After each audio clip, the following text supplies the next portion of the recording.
Just do it. Okay, and it has been a long, slow summer, but we're back Yeah. with more talking time with caffeine.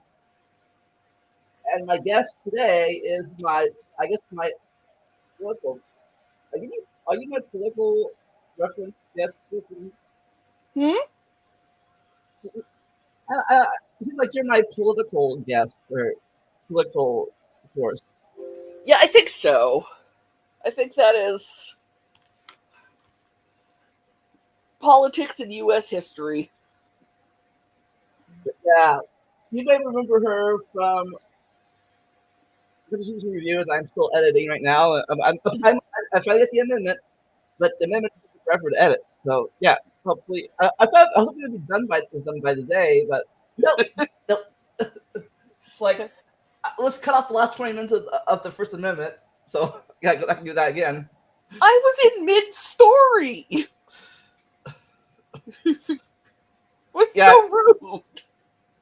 the original of the First Amendment was 110, 111, 112 minutes. I edited it down to 109 minutes. And 48 of those, and then 20 of those minutes just got cut off for no reason. I wasn't even finished talking about the right to peaceably assemble. Or Um, what? Or was it or did they do it on purpose? No, hopefully not. God, with this government, who even knows? But I We'll already said so much that they wouldn't have liked. get into the administration. But today we're talking about the best and worst presidents of each century. So, yeah. Um, Well, the first century is easy, so it's only two.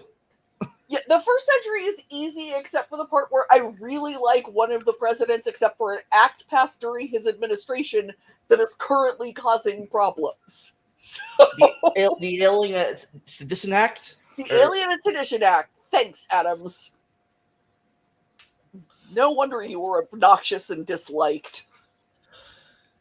Which is a joke from 1776 that I have to make every time John Adams comes up. It's a thing.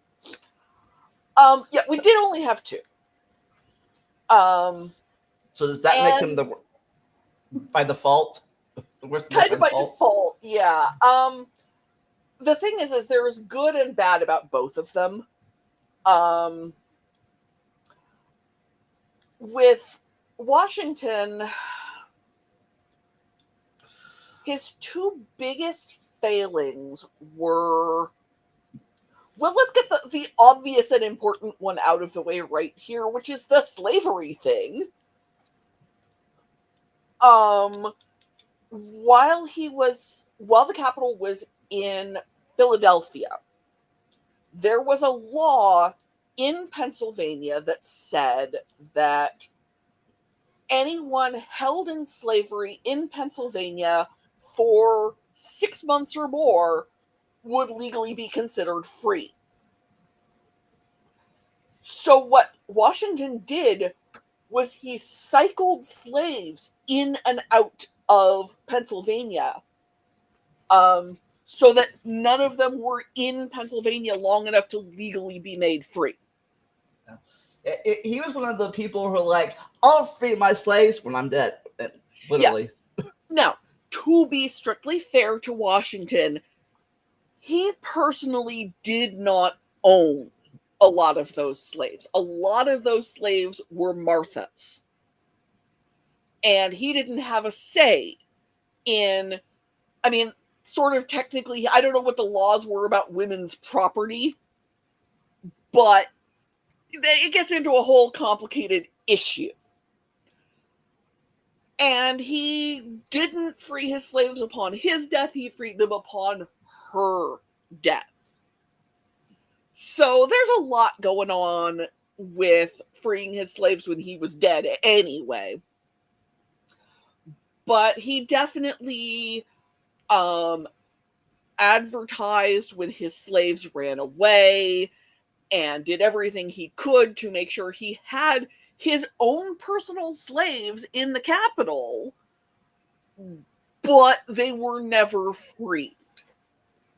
So that's not a great legacy.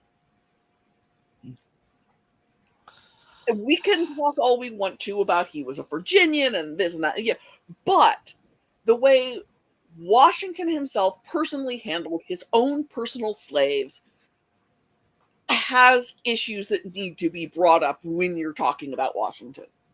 Right. So does that, in your opinion, that make him above or below John Adams as Western works of the 18th century? Well, that's the thing, because there is a more direct issue that is a problem with Washington as a president that we need to talk about, and that is his utter political naivete. Like, he did a certain amount of politicking to get the job as general of the revolutionary forces, and that appears to be as far as his politics brain ever really went. Yeah, the now post optim the now he's the now post optimist optimal post death third sixth sense first third 6-star general. Yeah, he's only, well, technically he's only a 3-star general. Yeah, but every time we add the number of stars you could get, they add one to how many Washington had posthumously, because no general will ever be ranked higher than George Washington, because we don't have saints as a nation except for Washington and Lincoln, and we'll get to Lincoln later. Yeah, and then I think 2 years ago or 3 years ago at this point they did it again to Grant. Yeah, it's Washington, then Grant, then everybody else. I think those are yeah. Then the very first one that happened when he was alive, Pershing, I think, the World War I guy. I don't know. But the thing about Washington, though, is that he gave a speech on leaving office about the evils of factionalism. But by the time he took office 8 years earlier, it was already too late. The Federalists and the Anti-Federalists, what should become the Democrat Republicans, are already in. Yeah. Now, yeah. When you consider the first political party, not them, but the Loyalists and the not Loyalists, that were the first political parties. Yeah, I would honestly consider them to have been political parties in the pre-war days. In the pre-war days, there were absolutely factions between the people who wanted to stay colonies and the people who, if we were going to stay colonies, we had better have the full rights of, let's be clear, Englishmen, because women at this point still didn't count. And I think those were political parties even before the Revolution, and Washington just had no conception of how that really worked. When he was a general, he just followed orders. British in charge. Okay, I'm a British general. Oh, I'm not an American general. Whatever. I'm still a general or colonel or whatever he was at the time. He liked a clear hierarchy, did Washington. And because he refused to have anything to do with political parties, he in some ways helped set the stage for the political system that would be a two-party system, and it would be a two-party system where they would be constantly in conflict. And he really... It's true that very few of the founding fathers ever believed that political parties would be any kind of permanent situation, because they didn't think people would crystallize around one issue enough, and they didn't realize that issues are kind of connected in a lot of ways. The issues, to go with terms that they would understand, the issues of the rural agrarian South were tied in with slavery by default. So the financial issues of the South and a lot of moral issues and all of these other things were all tied in to one another because of the overriding force of slavery. Whereas in the North, there were certainly farmers, but it was a different kind of farming because you don't have the climate for plantations in New Hampshire that you do in Georgia. So the differences ended up causing a lot more industrialization, a lot more mercantilism. And so the political leanings of the North were inherently different because it was a different type of living. And very few of the founding fathers processed that this was a thing that would just keep happening, that issues connect to one another in a way so that, yeah, most people who like one thing about a political party tend to like other things about it too. But of all of the ones who didn't get how political parties work, Washington didn't get it the most. He did some good things, but that failure to understand people, really, he was an extremely antisocial person. The Washingtons entertained a lot because that was something that was expected of you if you were in their class. But Washington personally hated entertaining and was very bad at it and wanted to bow rather than shake hands because then he wouldn't have to touch people. And Washington was not... He was the only choice politically to be president. But he was not a good choice on several other levels. Yeah. And if he had been a little bit more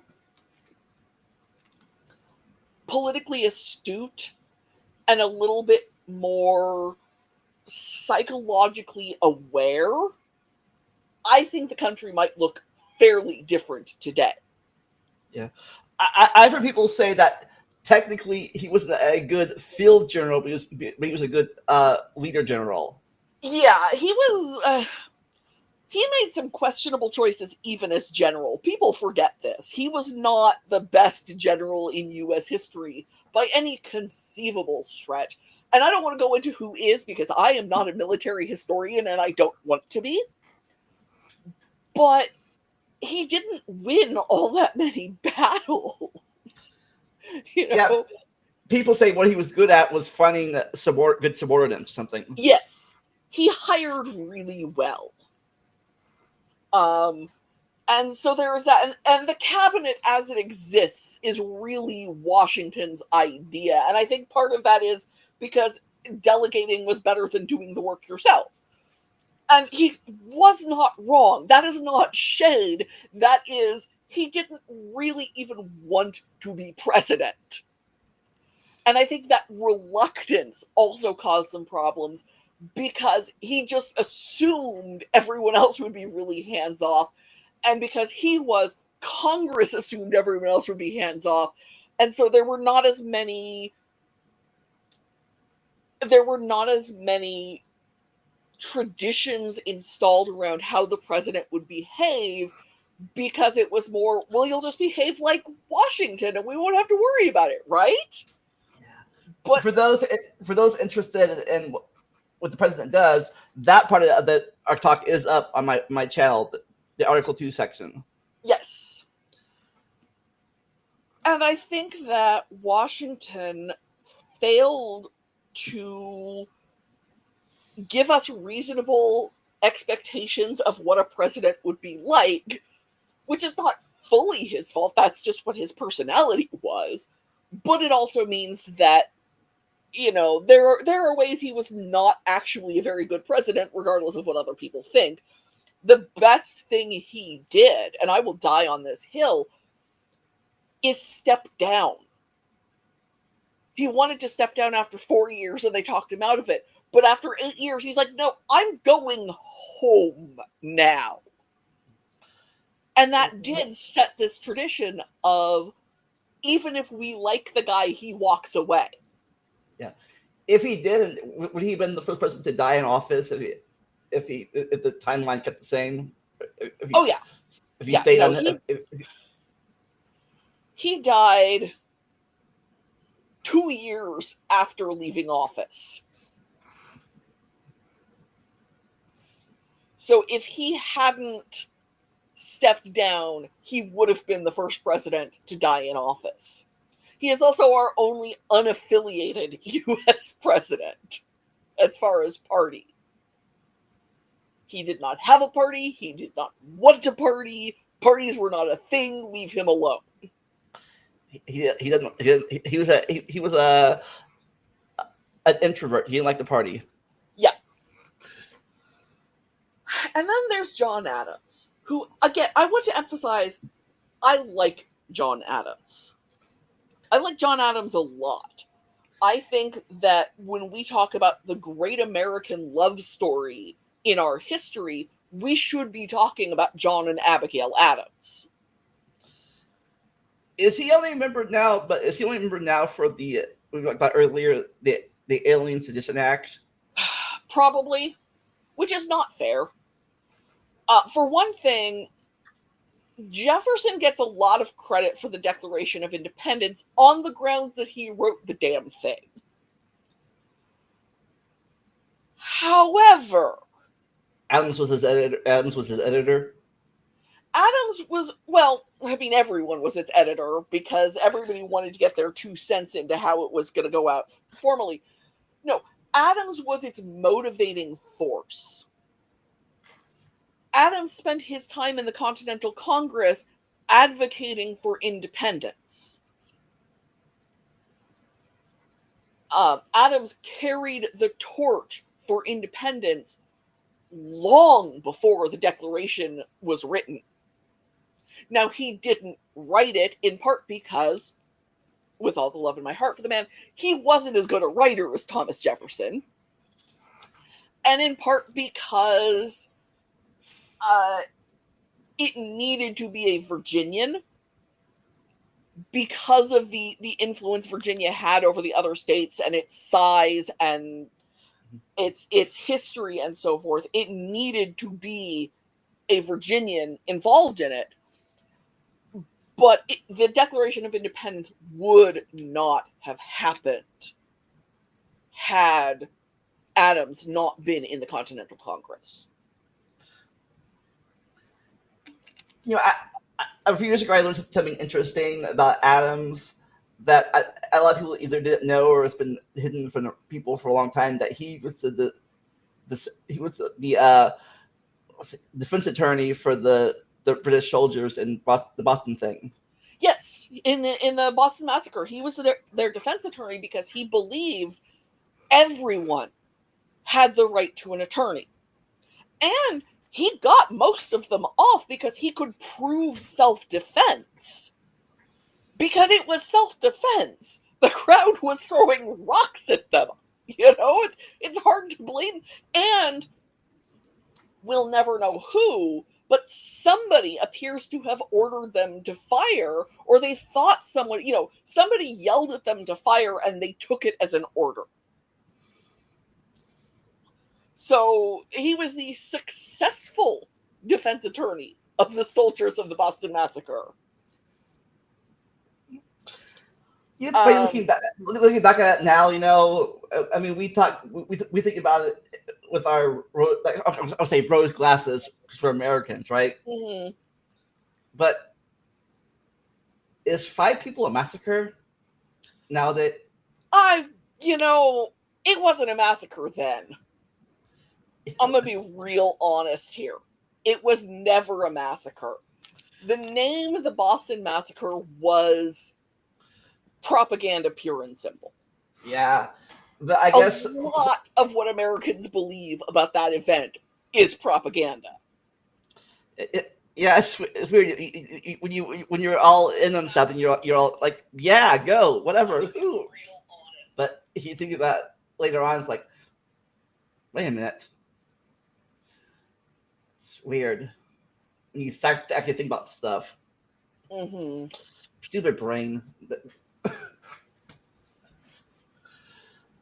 But so so we have two people. Yeah, I genuinely, I think the Alien and Sedition Act is the one that tips it against Adams. Which again, I'm sorry, I like Adams, but the one that is still Harming us. is the Alien Enemies Act of 1798, which gives the president additional powers to detain foreigners during time of war, invasion, or predatory incursion. Its only change since then was in 1918, where it was amended to be gender neutral. Because originally, it was only against men. Go equal opportunity. It's like, oh goody. And that's World War One. In World War One, which they shouldn't have applied in 1800, but if they're going to apply, whatever. But as a result of World War One, Woodrow Wilson got Congress to strike the designation that it had to be males. And it's just like, oh, okay, that's the important part, right? Yeah, we'll get to Wilson eventually. Oh, we'll get to Wilson. But, yeah, and now I think now is not even aliens. I think at this point, is it? No. Well, technically, you don't have to. You don't have to be a foreigner for the act to apply to you. You have to be working in the support of a foreign power.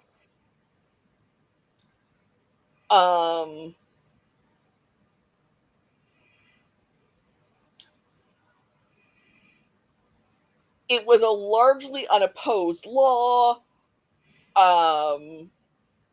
It's a bad law. It was a bad law in 1798. It's a bad law now.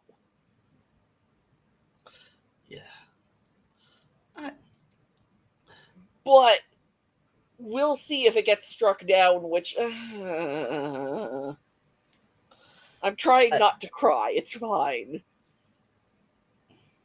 Well, for the 19th century, I really looked at the good presidents, but I have at least 3 that made my list for worst president.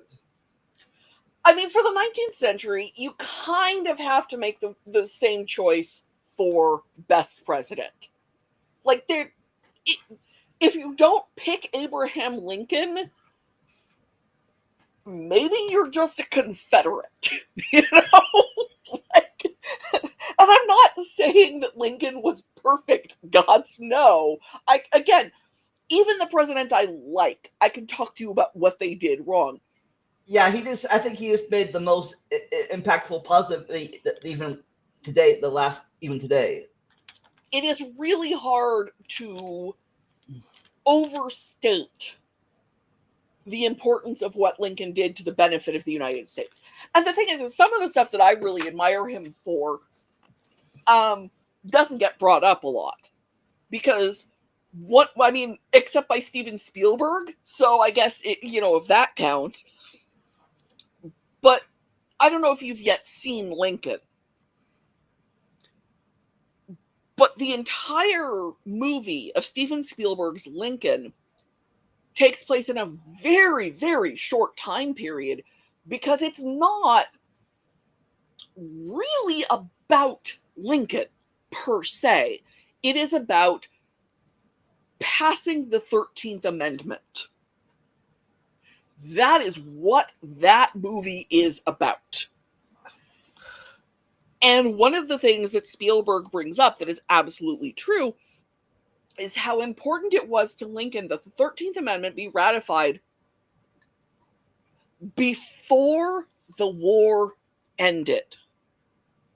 Because if you ratify it before the war ends, nobody can afterwards say, well, we don't really need this anymore because the war is over. He needed to get it passed, and he knew it.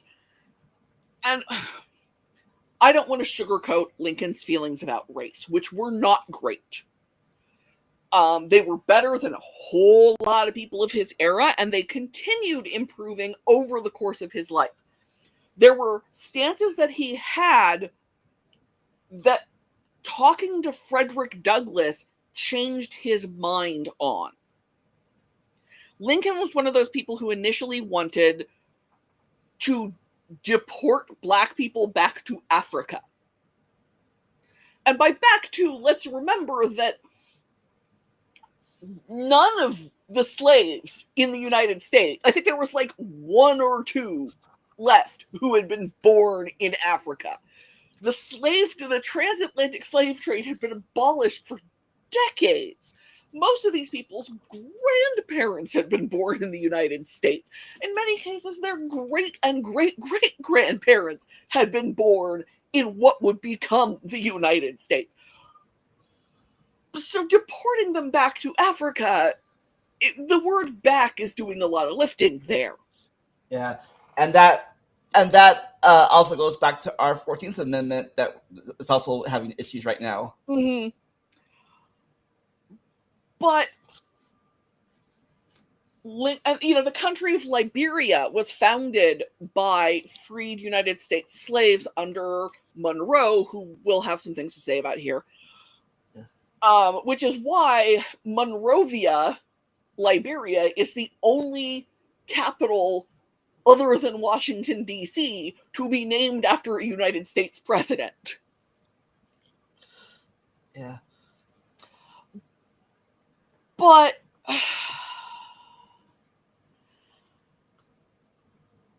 Lincoln had horrible record on Native Americans. And how Lincoln handled the suspension of the right of habeas corpus gets a little iffy in places. And he legally, constitutionally had the right to do it because it says in the Constitution that you can suspend it during time of insurrection, and I'm pretty sure the Civil War counted. He legally had that. I mean, how it got done is not established under the Constitution, so that got really fuzzy. But suspending habeas corpus has its issues, but is understandable and was a legitimate thing to do. But so much of what he did was with the country's long-term and short-term benefit in sight. Because he wasn't just, we're going to get through today and then we'll deal with tomorrow. A lot of what Lincoln did during his presidency was with long-term thinking. And I can't help admiring anyone who thinks long-term, especially when they are going through a literal civil war. So, I know it's the basic answer, but it's the basic answer in part because it's just the right answer. The best 19th century president was Lincoln. That is it. That is, yeah. I think I don't know if it's considered good or not, but if it is, like when the consider for one of the top 5 or 10 things would be maybe Jefferson for the. Jefferson is probably top 5. He's another one where there's a lot of bad to talk about, starting with slavery. Yeah, because as good as Declaration of Independence was, that was not during his presidency. That doesn't count as that count. I think that would count as presidential stuff. Yeah, my hottest take about 19th century presidents is that if James A. Garfield had lived, I could see him his becoming a top 5 president. Now, we'll never know, because he died like 6 months after taking office and spent most of that, having been shot. Killed by his doctor. Yeah. Did you ever watch Mr. Beat? I watch Mr. Beat pretty regularly, yeah. Yeah. This guy, it's funny. I watched this video again recently. I watched it when it happened, aired. But the best and worst thing that each president did, and the War of 1812 was the best and worst thing for Madison. Yeah, I mean, the War of 1812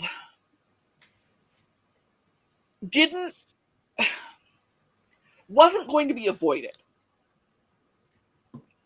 I don't see how anyone could have avoided it without just giving up and being colonies of the UK again. We had to fight the War of 1812 to prove that the revolution wasn't a fluke. But it wasn't a good war.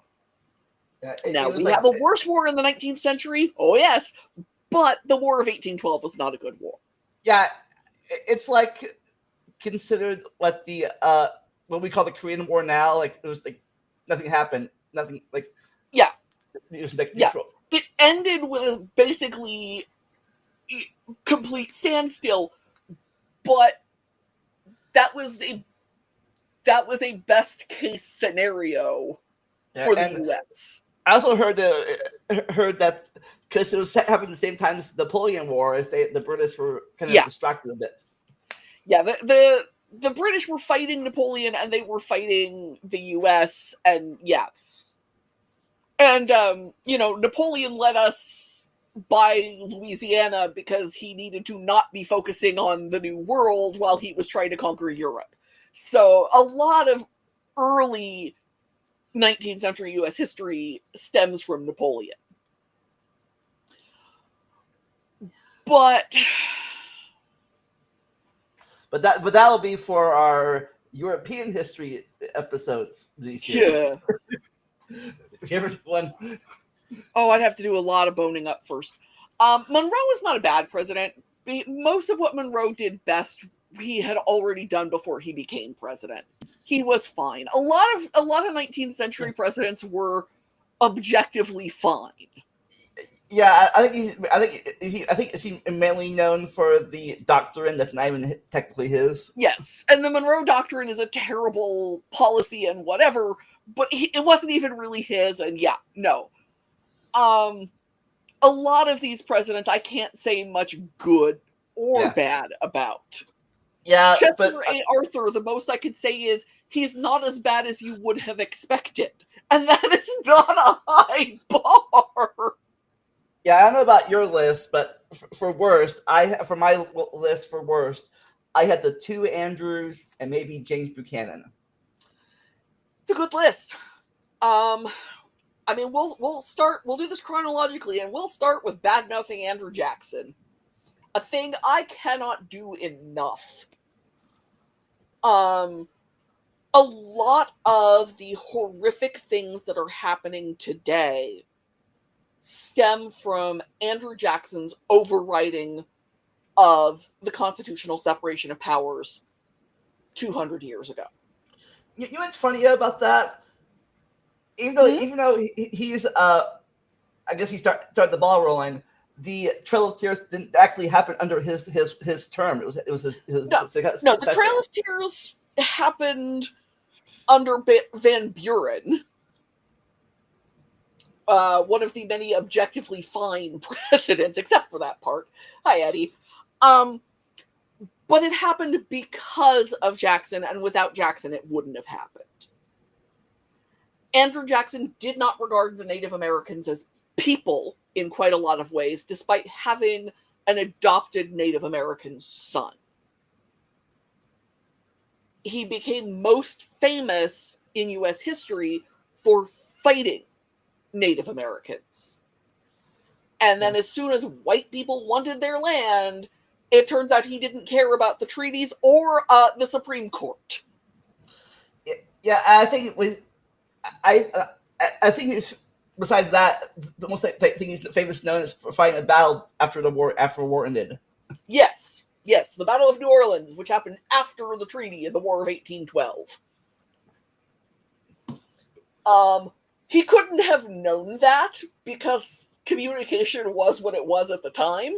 What? No telegraph and telephone or radios to tell him? Yeah, no, not even a telegraph. War over, stop. Stop! Stop. Yeah. He was the first of the phony populist presidents. And we've had a handful of those to be strictly fair, on both sides of the aisle. I could say a lot of things about the Roosevelts, and I will, but it's hard to genuinely call people from that level of wealth populists. Yeah. Yeah, he was the first president, I think, who turned the Democrat Republicans into just the Democrats of the time. I think so. Yeah. He did sign the Indian Removal Act, which is what caused the Trail of Tears. I will say, he kept South Carolina in the Union when they threatened to secede because South Carolina was going to South Carolina.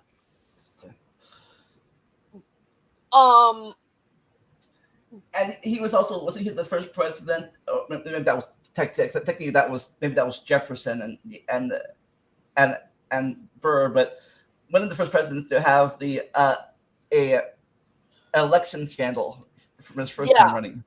Well, yeah, he didn't get into office his first time running for presidency because of the so-called corrupt bargain, which the election of 1824 was complicated. That is the flat issue. And a problem with, I guess, I consider that a problem with the electoral college, the college. Yeah, the thing is if we didn't have an electoral college, Andrew Jackson almost certainly would have won. He did win a plurality. He got 42% of the vote, but electoral college is an electoral college. So, actually, that was the one and only time it went to the House of Representatives because nobody got a majority in the electoral college. But, so a lot of what Andrew Jackson did when he became president was based out of pure bitterness for what had happened 4 years earlier, and that is no way to run an administration. Hint, hint, hint. I'm sensing history repeating itself in modern days, maybe. Well, there's a reason that a person we will be talking about thinks Jackson is one of the best presidents. And it's only partially the racism. As far as Andrew Johnson goes, yeah, Andrew Johnson, part of it was he became president because Lincoln died. He became vice president because they needed a non-secessionist Southerner on the ticket. Andrew Johnson, in the ordinary run of events, never would have been president. And was not liked or trusted by Congress. So a lot of what he said and did was because he didn't really have support from anyone. The Southerners didn't like or trust him because he'd been, a pro-Union Southerner. The Northerners didn't really trust him because he'd been a Southerner. And he wanted a very different Reconstruction than Lincoln did. And a different one than the new Congress did. Yeah. I think they said Lincoln was like the middleman. He didn't want to go too soft, but also didn't want to go too hard. Yeah, Lincoln honestly, I think a lot of things would have been improved if we had gone with Lincoln's plan for Reconstruction, because there would have been a certain amount of punishment for causing the war involved, but there would have been more focus on actually reconstructing, Yeah. which in theory was what Reconstruction was supposed to do, but rebuilding Southern society in a very different way than it had been built Before. before the war. Yeah, That would I have. could. Sorry. So I could be wrong, but if I remember, again, this history thing, that Johnson just want to go, okay, all's forgiven. Welcome Yeah, back, pretty guys. much. Pretty much. And the so-called radical Republicans in Congress didn't want that. And neither do I. That would have been horrible, and demonstrably was, when that's kind of what we got after Reconstruction ended.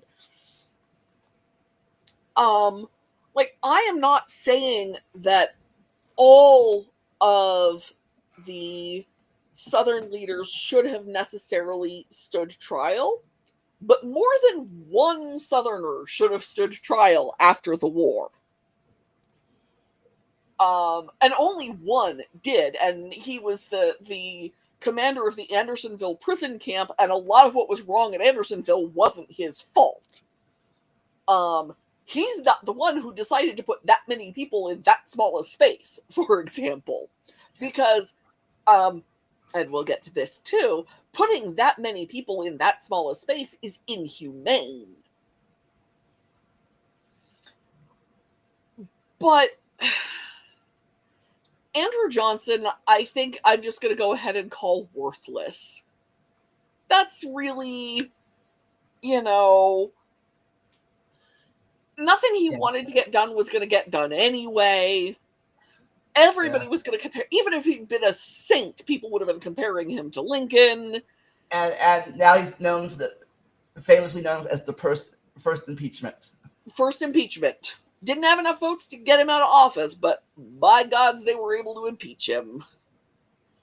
Like I think wasn't his like one of the closest ones Yes. in the Yes. Senate? Like maybe like was it Well, like one vote? I don't remember the vote tally, but yeah. Though we've only ever had one bipartisan vote to convict, where people from the other party agreed. So, there's that.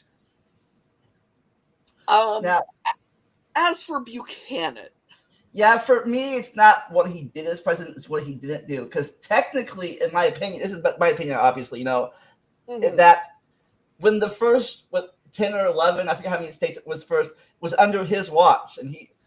Yeah, the first few seceding states were under his watch.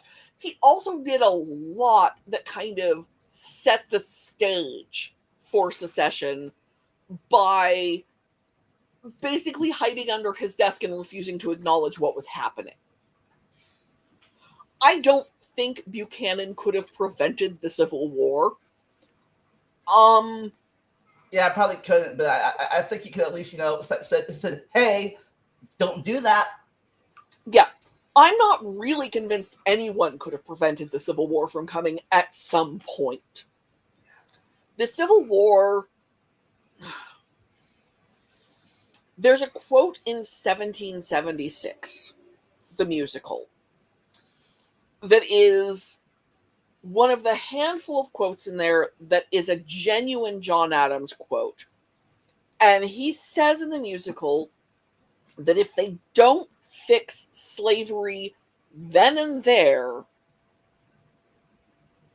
war is inevitable.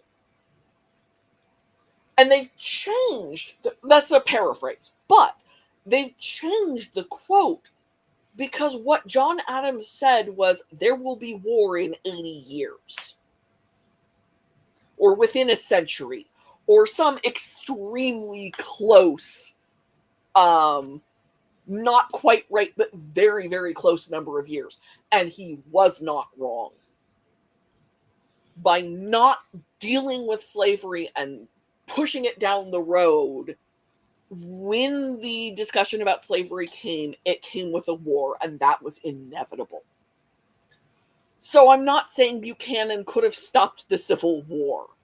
Obviously, Buchanan could not have stopped the Civil War.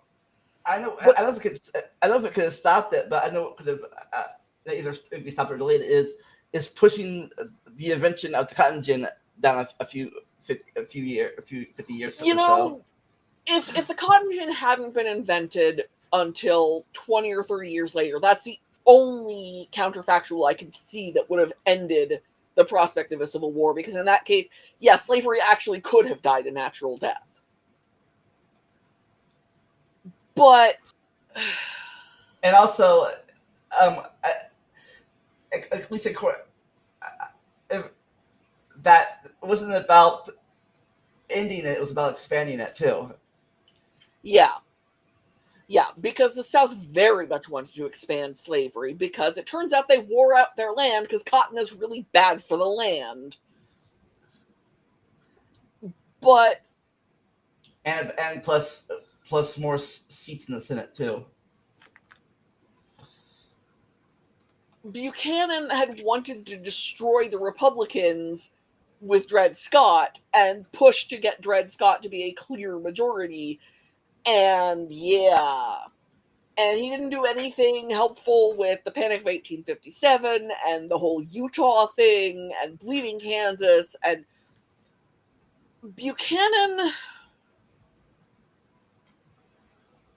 Buchanan screwed so much up internally that I personally do not even remember his foreign policy, because who cares? Buchanan's domestic policy was so disastrous that it overwhelms anything else Oh, he ever did in his life, except for the theoretical possibility that he was our first gay president. yeah, and he was was he the president during the what we call the Pig War? He was the president during the Pig War. The overly simplified video about the Pig War shows him hiding in the curtains because he didn't want to deal with it. Buchanan was not a.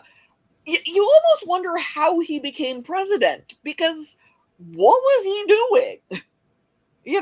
Being president meant doing things that made people angry a lot. Yeah, So was it, I don't so know. was he like yeah, was he like Washington who didn't want the job but did anyways? Or? I don't know. But I am going to throw an honorable mention candidate out for Okay, worst president of the 19th century, okay. because I want to talk about Grant. Yeah, I was going to say that's next because I think the only positive thing Grant did was the KKK ending until. The thing about Grant is he was a very bad president, but he was bad at almost everything he did. Actually, well, kind of, but he's kind of the opposite of Washington. A great general, but bad president. Well, Washington was a bad general, but I don't say great president, but Yeah. Well, and part of Grant's problem was that he appointed a lot of his friends. And they kind of took advantage of that. Now he did a lot of good things. I want to make this very, very clear. like ending the KKK, like the KKK thing till Well, the KKK Wilson. thing, but also he established Yellowstone National Park as the first national park. I thought that was under his term. That was March 1872. He wanted all citizens to have rights, and by all citizens, he actually included women. Was Alaska during his or Johnson's Oh term? gosh, I don't remember. I think it was during Johnson. Um, he did a lot for civil rights. He to make up for General Order Number 11, when he said really anti-Semitic things and tried to kick all the Jews out of the area he controlled. He actually did a lot of appointing Jewish people to federal office.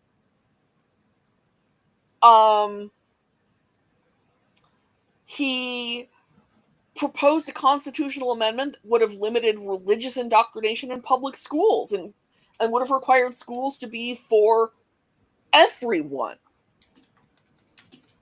regardless of sex and color and even religion.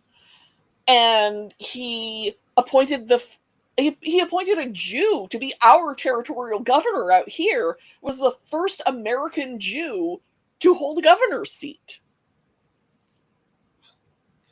He advocated for the ratification of the 15th Amendment to require Black people to have the right to vote. It's just that it was a hugely scandal-ridden presidency, and the vast majority of the scandals were people that he had appointed or what have you to because he liked them and got along with them and was just not the world's greatest judge of character. Is that like the same thing happened in the 1920s to the teapot scandal? Yeah, no, a lot of the great scandals in U.S. history are because presidents appointed their friends to things. It turns out that's not actually a great idea. Right, so if I've ever become president, I won't appoint you as anything then. No. Well, I don't want a job anyway. I'm fine with giving advice, but I don't actually want an official job. Grant is also the reason there are presidential pensions, because Grant died essentially penniless, and the only reason he was able to leave anything to his wife was that Mark Twain got him a contract to write his autobiography. And when Congress found out about that, they were rightfully embarrassed, and now presidents get pensions. I would also like to say bad things about Polk because of the Mexican-American War, and I would like to say bad things about McKinley because of the Spanish-American War. Because of course, I guess I'm the devil's advocate there. Your state you were born in wouldn't have existed without Polk, I guess. Well, I mean that's kind of complicated and may or may not be true. The broader colonies of what was originally New Spain were very into establishing their independence during the 19th century, and California might have been its own country and might have joined the U.S. at some point, and who only knows what would have happened when gold was discovered. So I don't want to make any outright statement about what would or would not have happened with California had there not been the Mexican-American War. But what is absolutely true is the Mexican-American War was a pure land grab. That is why we fought that war. We fought that war to steal land from Mexico.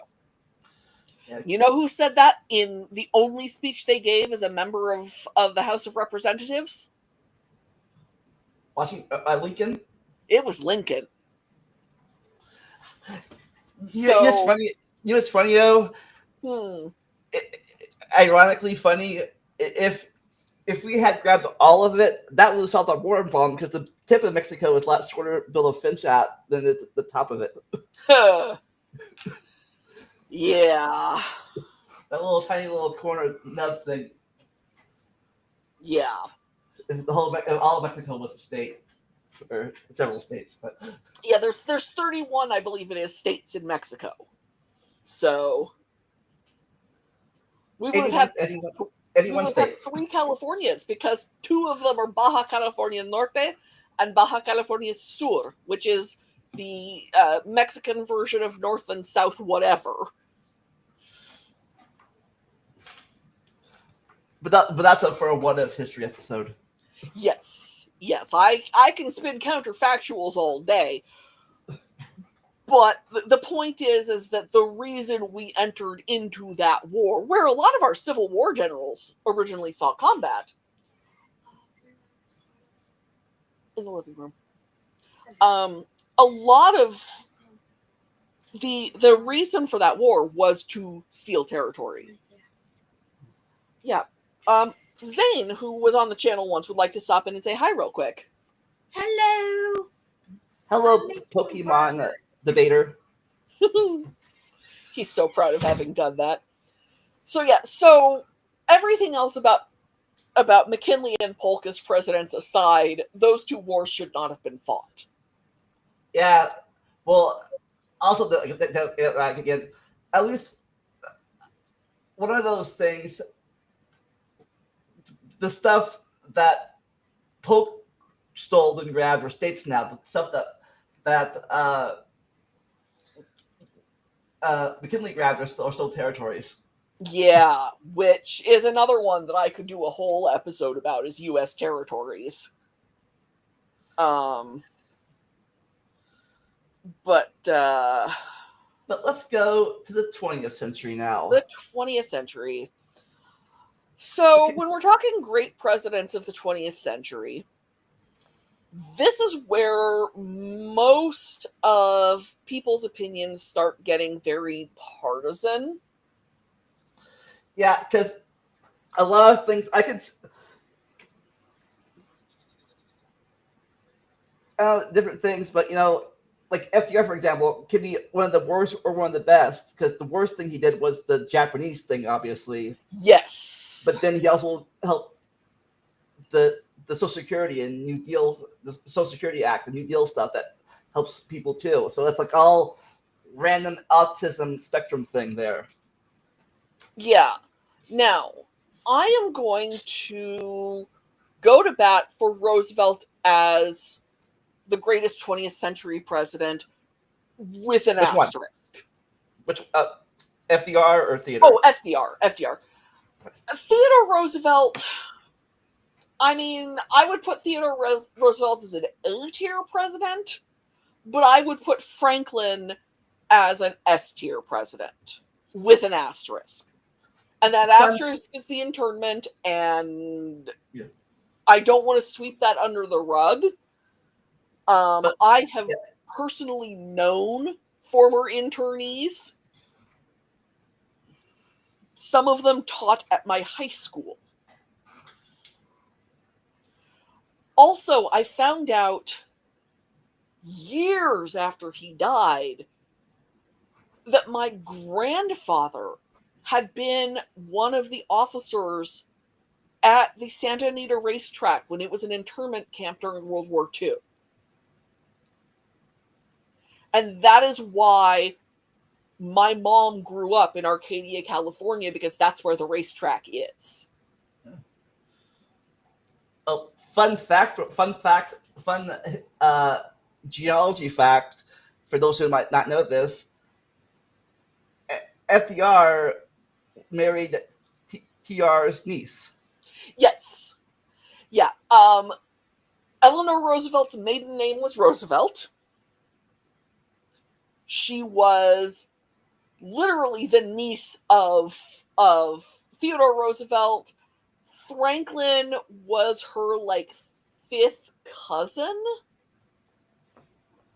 So they were related, but not in a way where they likely shared much, if anything, in the way of DNA. Not the Habsburg level. No. Nowhere near the Habsburg level.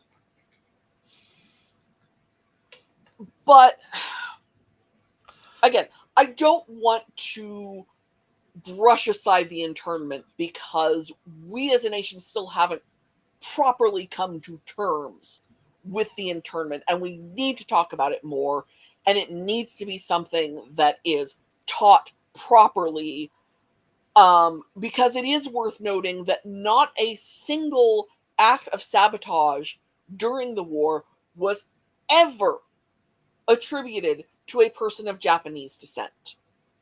And that includes in Hawaii, where they didn't intern the Japanese population, because that was just not feasible. Because such a high percentage of the population of the Hawaiian Islands was of at least partial Japanese descent. Something like 50% of the population was at least partially Japanese. There are more Hawaiians even today of Japanese descent than there are of native Hawaiian descent. So the internment is a horrific blot on our nation, and anyone defending it needs to rethink.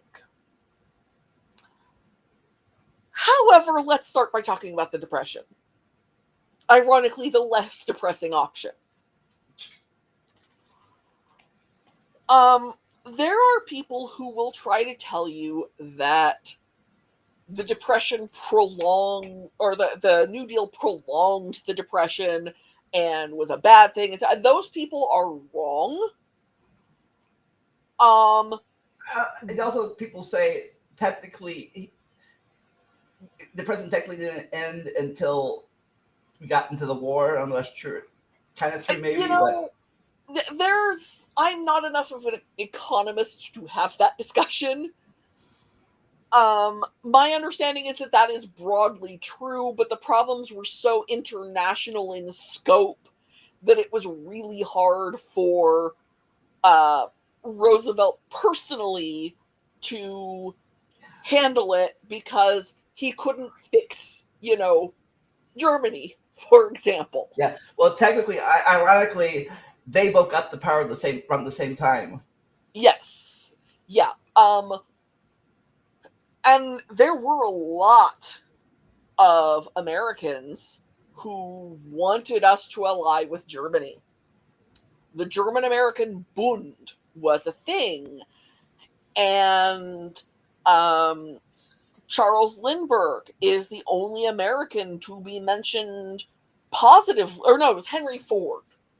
Henry Ford was mentioned positively in a certain book, the name of which translates to My Struggle. Yeah. And Lindbergh accepted a medal from the regime. And, the 1930s were... I could be wrong, but I think that the difference is one stayed in power by legal means, the other one stayed in power by not so legal means. Yes. Well, and one stayed in power by overturning the legal options that would have removed him from power. When you're the one writing the laws and you change the laws so that you're just in charge, that can't be trusted. And at the time, and this is in our amendments talk, obviously, but at the time, there was no constitutional limit on how often you could be president. Just tradition. Just tradition. There was that tradition stemming from Washington that it was 2 terms and done. And Theodore had tried, he hated the nickname Teddy, incidentally, had tried to run for a second full term under the Bull Moose Party. And I believe constitutionally that still would have been acceptable, but I would have to do math, and I'm not going to, because of how long his term that he took over from McKinley was. I don't remember.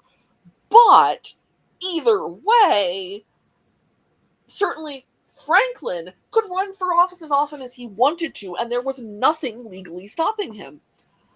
And the thing with Franklin was he looked at what was happening in Germany and was like, am I the only person who's read this book? This guy wrote a book, and he said what he's going to do, and he's doing it, and I don't like how the book ends. And so even when the country was in an economic upturn, he kept running for office to make sure we were prepared for the inevitable war with Germany and Japan. And then he ran again for office because we were kind of in the middle of a world war and he'd like to finish it, which he didn't end up doing because he died. But, that is why he stayed in office as long as he did. It actually makes a lot of sense if you understand what was going on at the time. But it was all within the law, and he didn't change any of the laws. And when the Supreme Court said, no, you can't do a certain list of New Deal things, we're declaring these unconstitutional, he initially came up with what was called the court packing scheme. But when it looked like that was really unpopular, he dropped it. And the thing is that's not unconstitutional because the Constitution, which people who've listened to that series will know, never says how many people are on the Supreme Court. That is purely a law set by Congress. And Roosevelt thought, well, if I change the law, and honestly, his version of changing the law was not a terrible one. Wasn't the best, but it wasn't terrible. But he would get more of his policies through the Supreme Court, but people saw that as a power grab, so he dropped it. Yes, it's thawing. He instituted a lot of the policies that Americans these days have come to rely on. The idea of a permanent government social safety net only dates back as far as Franklin Roosevelt. The idea that we do things so that our elderly do not die of hunger in the streets, that's a New Deal program. Social Security numbers are still living memory. Not for a whole lot longer, I grant you. But the idea of a Social Security number is less than a century old. I think, if I remember correctly, when my mom was a kid, you didn't get your Social Security number as a kid. You got it when you started working. And so a lot of what our country looks like now, woo, that was something dropping. That's fine. A lot of what our country looks like now stems from the Roosevelt administration as ways to keep people from dying, from starving, or dying of exposure during the Great Depression. Herbert Hoover believed the concept that government has no place in helping people. So people died. And the funny thing is that one of the things Hoover did best, and the reason I don't actually hate him as much as I could, is that he had done famine relief in Europe after World War I. But then when there was flood and famine and economic upheaval and things in the United States, he didn't think the government had any place in doing anything about that. And that's appalling. There is no reason for anyone in this country to go hungry if we can do something about it, and we as a nation can. And there is this belief that you're only poor if you deserve to be. Notion of the deserving poor is one of the most toxic American views, and Roosevelt didn't have it. And so he said, let's do, Medicare, Medicaid gets into Johnson, and we'll get to Johnson because he's a complicated man. Yeah. But he did Social Security. There are a lot of great New Deal programs that don't exist anymore that we should bring back. The Civilian Conservation Corps, which does exist in California. In California, there's the California Conservation Corps. Same initials. It's very convenient. But young men would be sent off to go plant trees, go restore habitats, things along those lines to help the ecosystems. It was not, we're going to, make this into a park in the sense of Central Park. We're going to make this into a park in the sense of like Yellowstone, where a lot of it is just wilderness, but it's wilderness that is being helped to recover from how it's been treated over the decades. And he instituted my two favorite New Deal programs are the Federal Theater Project and the Federal Writers Project.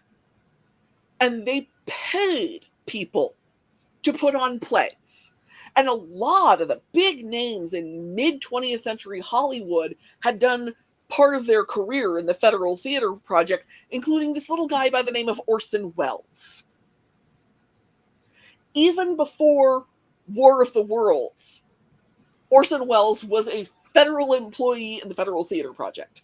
The Federal Writers Project did all kinds of great stuff, but one of the most important things they did was they sent people to find still living former slaves and recorded the narratives of former slaves. And so a lot of these stories we only have because of a federal project that was New Deal economic relief. And that is preserving our history in a way that nobody else had seen as important enough. And it employed all the people who went and got those narratives.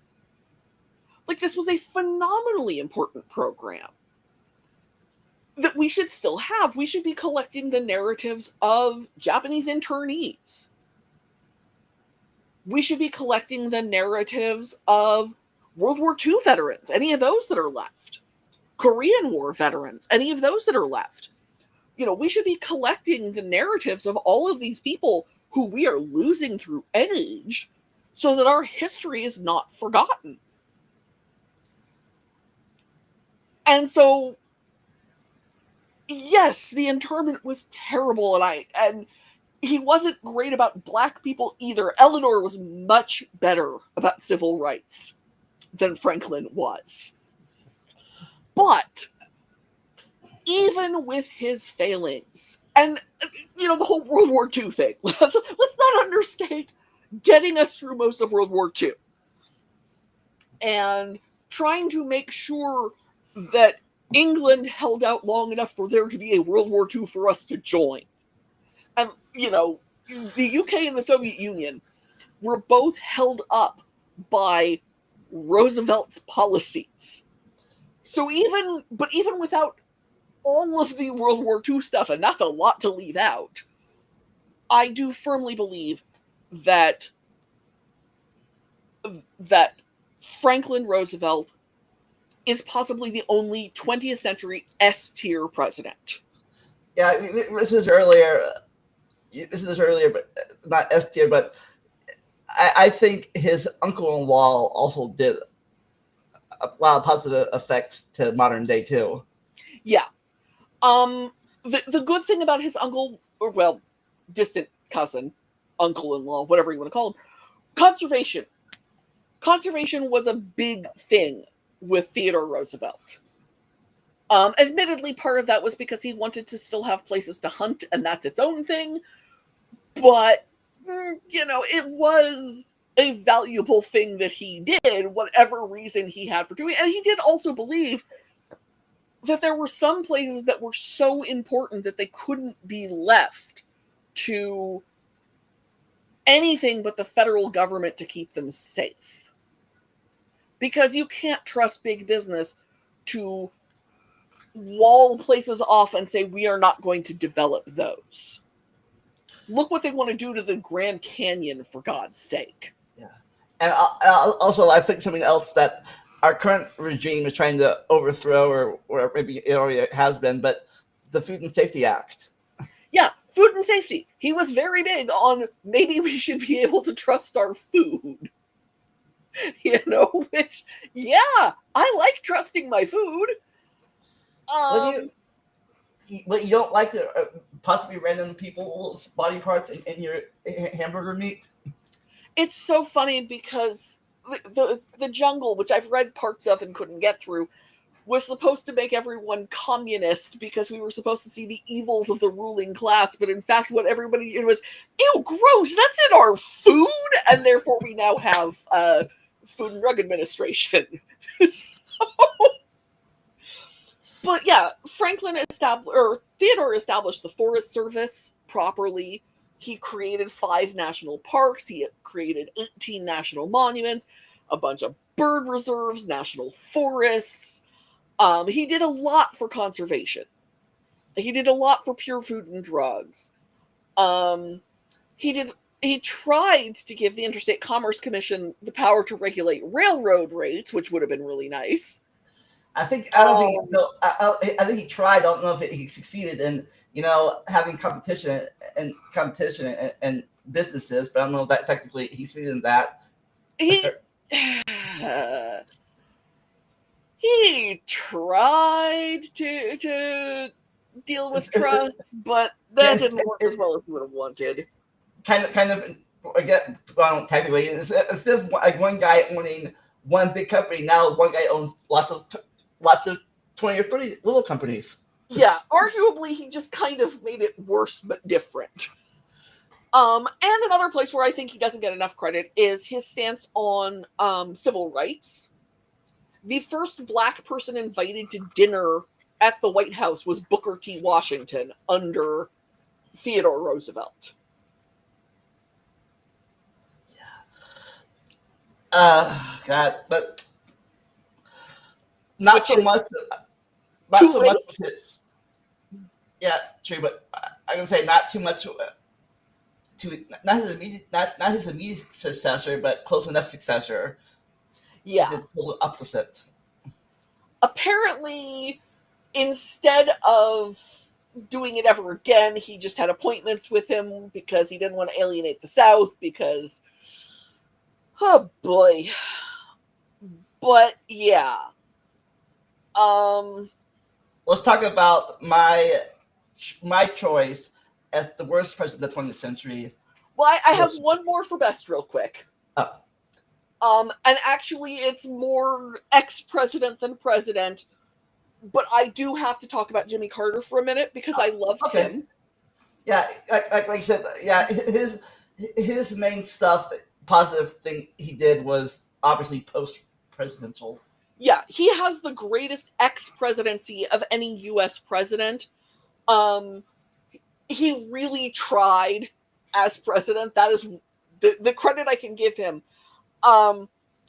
He was the first president to have solar panels installed on the roof of the White House. They still found them in the basement when Obama decided decades later that he was going to put solar panels on the roof of the White House. The Carter era ones were still down in the basement. During the energy crisis, he suggested that perhaps instead of turning up the thermostat, you should wear a sweater. Was he the one that made all of the 55 for everywhere? Actually, I think that was during Reagan because I remember it happening.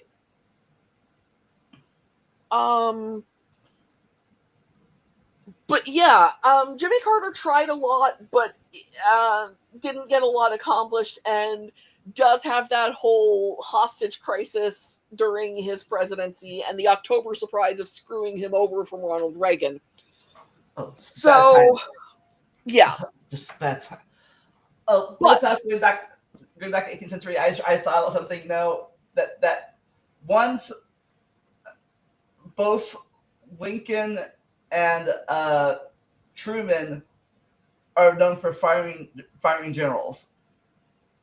This one talked about a lot more often. Yeah, because of firing McClellan and MacArthur, actually. And good Lord, MacArthur deserved it. So yeah, so we'll talk worst. I got 2 candidates. Who do you have? Well,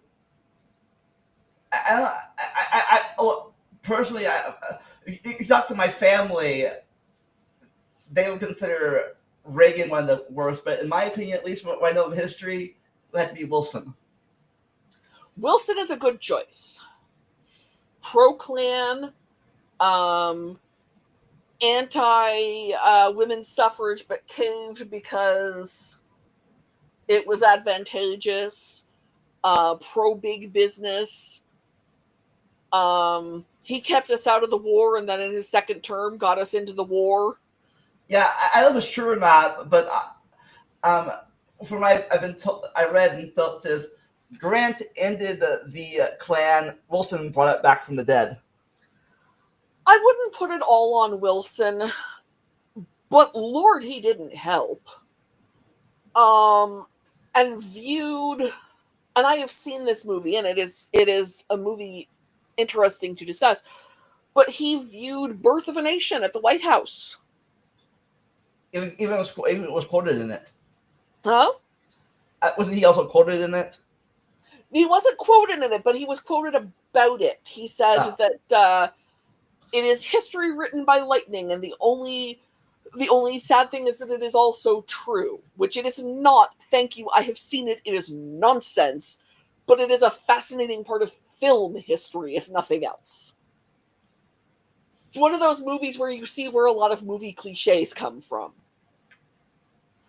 No, I do not disagree that Wilson is an F-tier president. Yeah, I used to be one of the people, like, I used to be like, not say supportive, but we're one president. Cool, he helped us, But if you ask my family in modern times, they would say Reagan. I say Reagan. Reagan, to borrow a term from the creationist tier lists that Dapper and Erica and so forth did, I cast Reagan to the outer darkness. And I can tell you exactly why. And we're going to start with the AIDS crisis. Reagan did not say the word AIDS in, disease context. And admittedly, okay, to be fair to him, it wasn't called AIDS for the first couple of years of the crisis. But he didn't say AIDS, even after that was what it was called, until his second term, after his close personal friend Rock Hudson had died of it. He slashed funding for the Centers for Disease Control so that they were incapable of properly studying the disease, which made it harder to control the disease. Literally millions of people died because of just that one action of Reagan's. Just how he handled public health in the particular of the AIDS crisis has killed literally millions of people.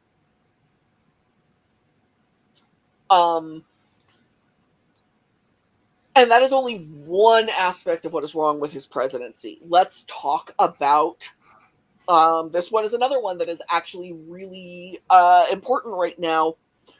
Deinstitutionalization. It's a very long word that means shutting down mental hospitals.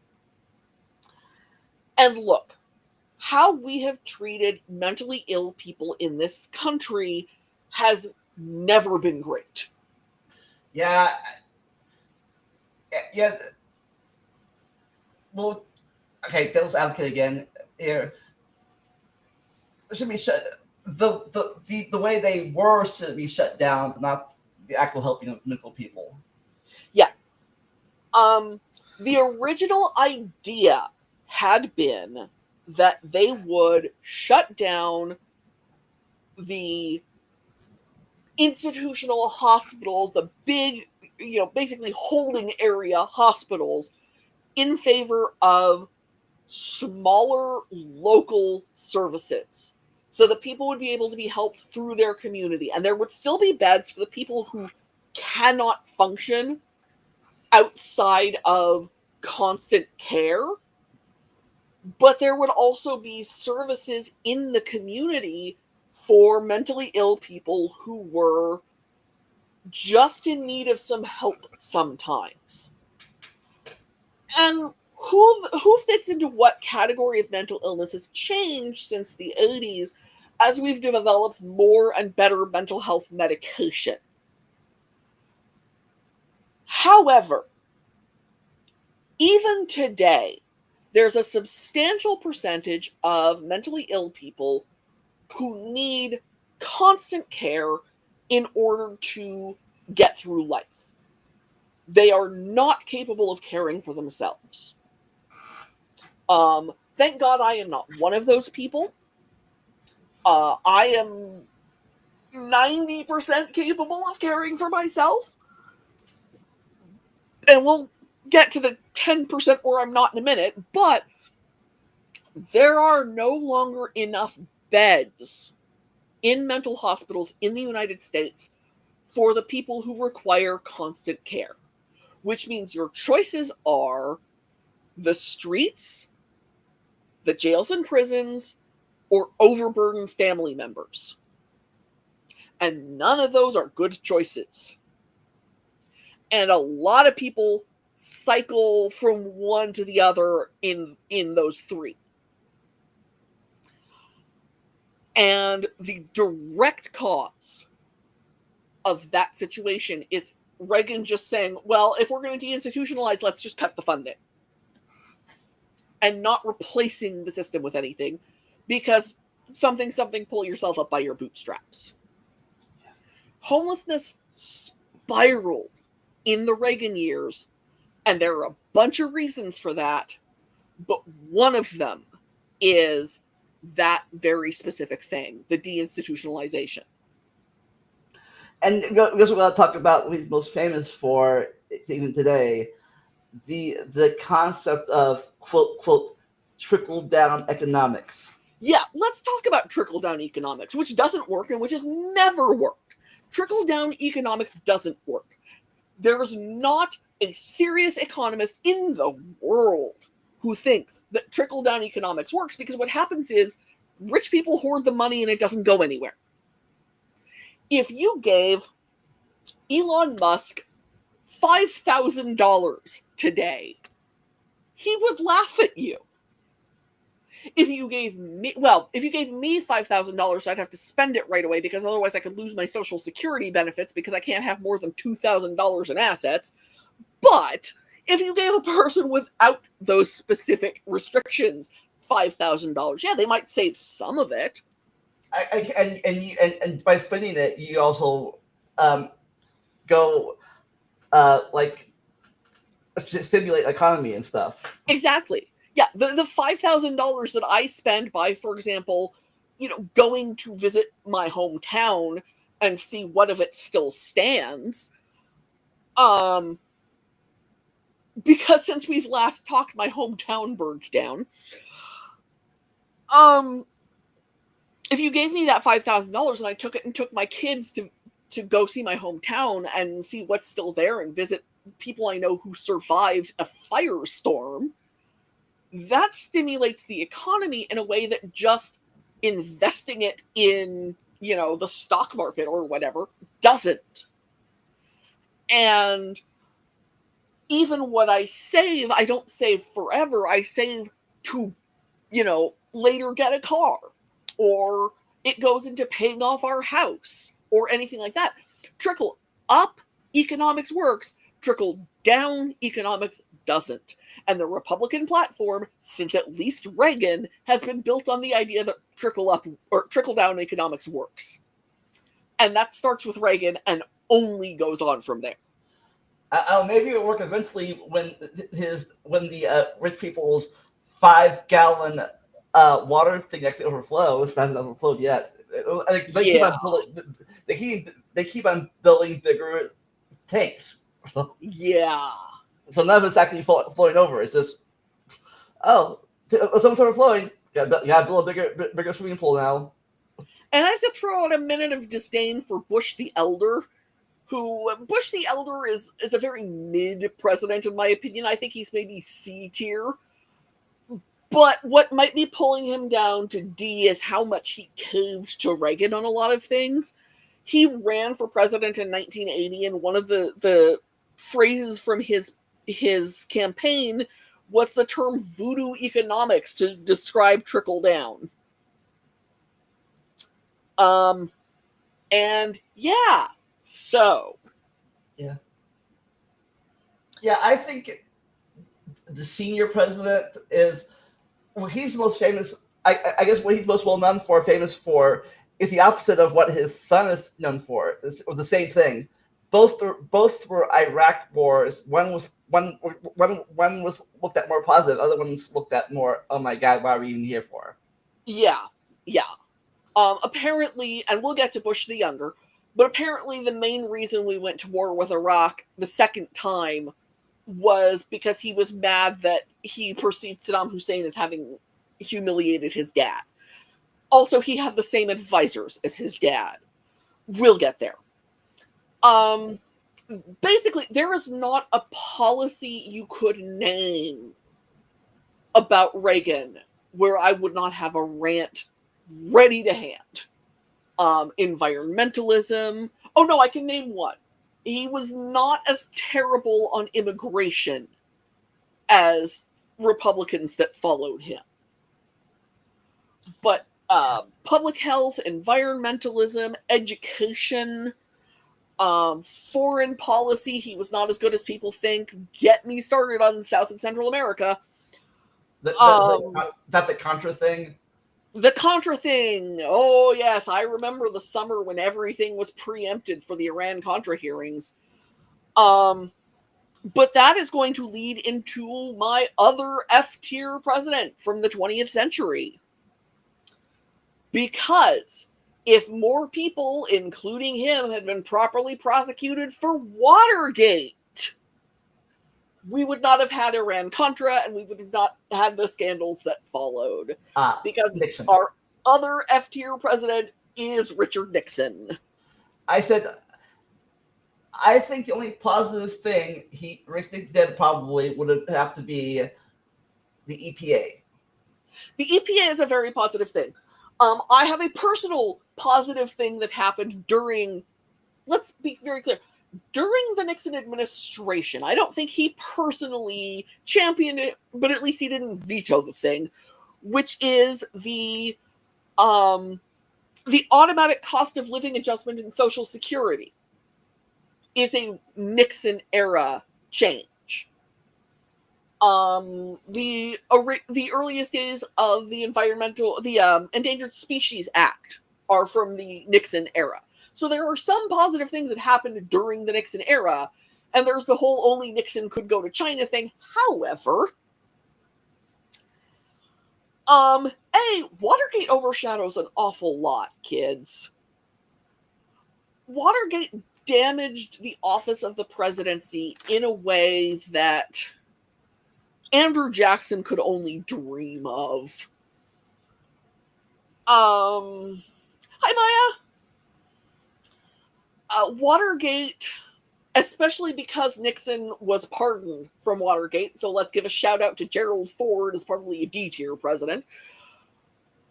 Watergate was the founding of the idea, now codified into law, thank you Supreme Court, that if the president does it, it's not illegal. And that sentence, which is a direct Nixon quote, is why Nixon is an F-tier president regardless of anything that would have happened during his presidency and regardless of what he said or did. And, like, don't get me wrong, I have also a sort of personal fond spot for Nixon because he went to Whittier College, and so did my favorite aunt, and she used to work as their alumni director, and there's a picture of my aunt beaming at some alumni function next to Richard Nixon, who God knows she wouldn't have voted for. But, and he went to, like, kindergarten with my grandmother, and so there's that family tie, because Nixon was a California president, but also he was a terrible governor, too, so not... the two worst presidents of the 20th century were both former governors of California, and I don't know what that says, but it's depressing. So, I can say, our bottom tier list is Wilson, Reagan, and Nixon. Wilson, Reagan, and Nixon. Coolidge is kind of down there for me. because he didn't do anything and let the country go how it wanted to, and that's one of the things that led to the Depression. But that's we mentioned we mentioned the we mentioned the familiarity between Grant and Harding's the friendship. Harding is definitely, like, I never remember Harding when I'm talking about worst presidents, but he's one of our worst presidents. One of my favorite moments of Gore Vidal shade is in the documentary The Celluloid Closet, where he refers to Will Hayes, who used to run the production code office, as one of the rare unindicted members of the Harding cabinet. Like, Harding's cabinet was so full of scandal, and Harding didn't care. And apparently Chuck Jones, the animator, his father hated Harding with this really intense passion, mostly because he couldn't talk worth a damn. Harding is maybe a D- tier. I'm not sure he's all the way to F tier unless you count his cabinet, but Lord, he wasn't good. So, but of our bottom three, which of the three you think made the most negative impact that lasts even today? Reagan. Practically anything that is wrong in this country right now, you can find a way to blame Reagan for it. That it's, I mean, it may be oversimplified, but it's not entirely wrong. And if it is wrong, it's because the problem goes back even further than Reagan, and he made it worse. Yeah, as I was thinking about, did Reagan use the same tactics as Wilson did, or Wilson's, like, what's it called, Wilsonian democracy, whatever that effect would have Reagan? The thing is, I've seen a lot of Reagan movies. Well, not a lot. I've seen a few, like 4 or 5 Reagan movies. Reagan was also a bad actor. I have seen his movies. He could not act. His scene in Newt Rockney All-American where he's dying is hilarious. However, he was doing a lot of being an actor while he was president. His whole great communicator thing. Yeah, that's the one thing that people say. He was a great speech writer because he could memorize scripts. Yeah, he wasn't a great speech writer. He was a great speech reader. That's what I meant. Yeah. Because let's be clear, presidents did used to write their own speeches. Lincoln really did write the Gettysburg Address. Presidents don't write their own speeches anymore. And Reagan read a speech really well. But he wasn't the one handling anything positive that came out of his presidency. And he was the one, like, let's say, give him the benefit of a doubt, which I don't think he deserves, but let's say he didn't know what was going on with Iran-Contra the way he claimed. Yeah, well, it depends. If you think, some people do, that if his autism had already started when he was president. His Alzheimer's had definitely already started when he was president, but let's say that he was out of the loop. That's not good either. Whether he knew what was happening with Iran-Contra or not, either he was directly shaping bad, illegal actions, or else he was incompetent. And neither one of those is what we want from a president. So, Reagan I would have to be our worst president. Yeah, I still say that Wilson is a close second. It's like, again, like I said, his pre-World War stances and stuff are still affecting not just America but the world today too. Yeah, no, Wilson is definitely way down there. I think was he the one that started quoted? I don't know if he started it, but that people call making the world safe for democracy that people still use today. Making the world safe for democracy is a World War I thing, yeah. And that's the same thing that Bush, we'll get to him in the next part, but that Bush Jr. did for Iraq, quote, quote. Yeah.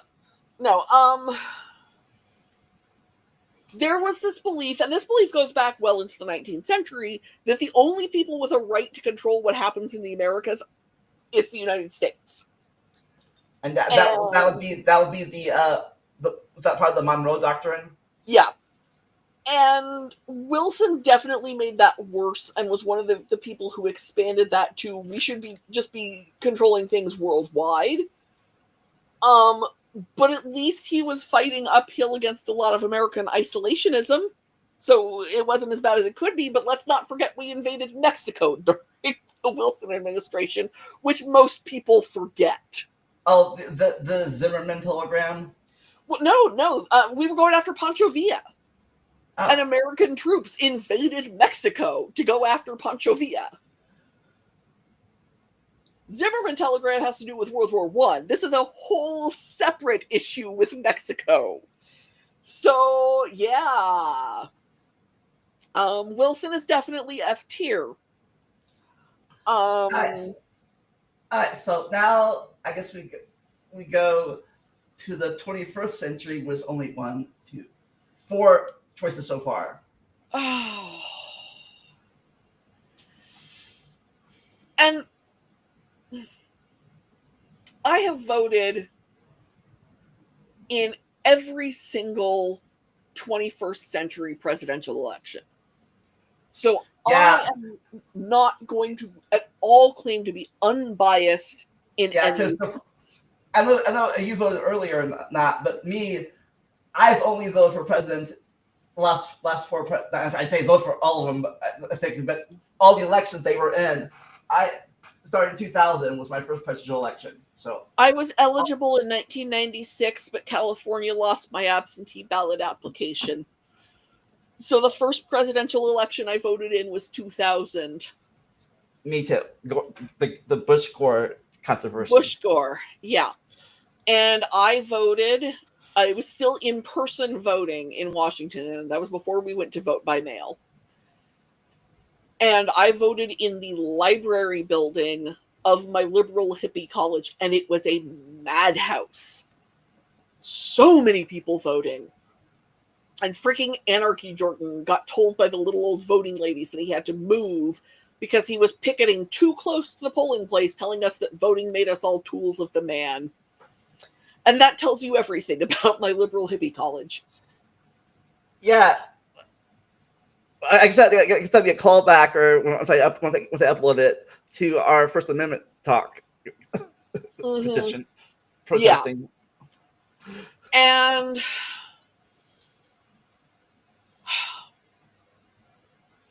I would say that one of the biggest failings of Bush the Younger, and to be clear, I use elder and younger because technically George W. Bush is not a junior because his father has 2 middle names and he only has 1. Yeah, it's funny though. For a while, even my dad, who hated Republicans, he was, I don't think he was united, but even he for a while put a flag up after 9/11.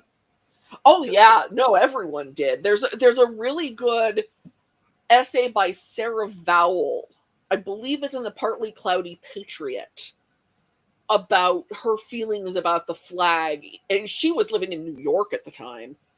Her feelings about the flag in the early days after 9/11. And the thing is I may be the only person in the entire freaking United States who on September 11th, 2001, when I was a college graduate yet, so I was an adult, was saying, okay, but these people need to be caught, and the people responsible for the planning need to be caught and put on trial. I always believed that to be true. And I'm not by any stretch a truther. I'm not a conspiracist. Yeah. I just think that trials are important. Like I said, I like John Adams. John Adams and me were on the same page. There needed to be a trial. Yeah, I think what most people think is when we at the time, you know, it might have later on went out the rails. Is when we were going after Afghanistan, we were like united. Yeah, let's do it. But then we went to Iraq, and we were like, what? Like what? Wait, like what? Well, I have to say, I wasn't an enormous fan of invading Afghanistan because I know my history. Yeah, well, true. But I mean, Nobody successfully invades Afghanistan. What are we doing? yeah, but at least we had a reason. Again, devil's advocate, we had a reason for going there. Yeah, there was a reason to invade Afghanistan. There was no good reason. There were a lot of bad reasons, but there was no good reason for invading Iraq. We were lied into that war, and pretty much everyone now admits that. The fact that Bush the Younger is no longer the worst 21st century president took a lot of doing. A lot of us are very surprised by that fact. Yeah, the other thing, what again, I think another thing significant for pointing against him was the Katrina thing. The Katrina thing. I was watching the concert to support victims of Katrina when mentally ill, dangerous man Kanye West standing next to poor, bewildered Canadian Mike Myers saying that George W. Bush doesn't care about black people, which, granted, I agreed with, but you still had to feel a little sorry for Mike Myers, who did not know that was going to happen and did not know what to do now that it had. And also, whose idea was having Kanye West and Mike Myers talk next to each other? But yeah, his handling of Katrina was an abject failure. He squandered so much goodwill that we had after 9/11. He's another one who's bad for public health. Get me started on abortion rights. I read an article where in his 8 years, he had more debt than all the other presidents before him combined. Wouldn't surprise me. Republican policies kill. They kill in unnecessary wars. They kill in unnecessary deaths from disease. They kill in unnecessary deaths from starvation. They kill in unnecessary deaths from all the causes of poverty, in environmental problems. The last Republican who had, even passable environmental policies was Richard Nixon, who was before I was born. And before then, you have to go to Theodore Roosevelt.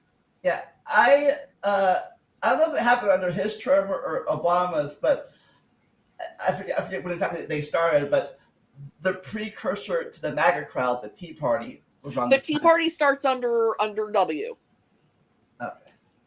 They get worse and more vocal under Obama. Can't imagine why. But yeah, they get started under Bush the Younger.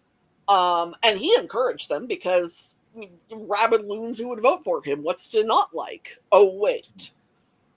Like I said, I think they're the precursor or the precursor or the same exact people as what we call the MAGA crowd today. Yes. The Tea Party directly leads to MAGA. And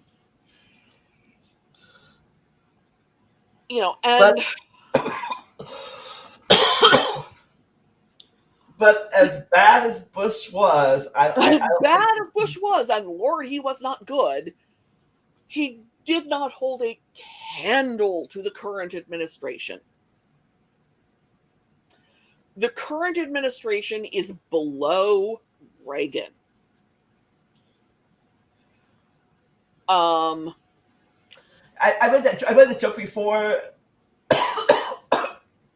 I'll make it again. Where Reagan said tear down this wall, Bush and Trump said build up this wall. Trump said Mexico would pay for it. Yeah, I wonder how he would act during the burn the wall. It's like, burn the wall, let's make it bigger. Yeah. Steel. Well, the biggest wall, and it'll be covered in gold. God, it's a minor point. It is very murder, arson, and jaywalking, but my God, that man is tacky. We gotta keep those East Berliners out of our city. So look, I've talked before about my hometown. For those who don't know, I am from the town of Altadena, California. Or as the county of Los Angeles calls it, unincorporated Los Angeles County.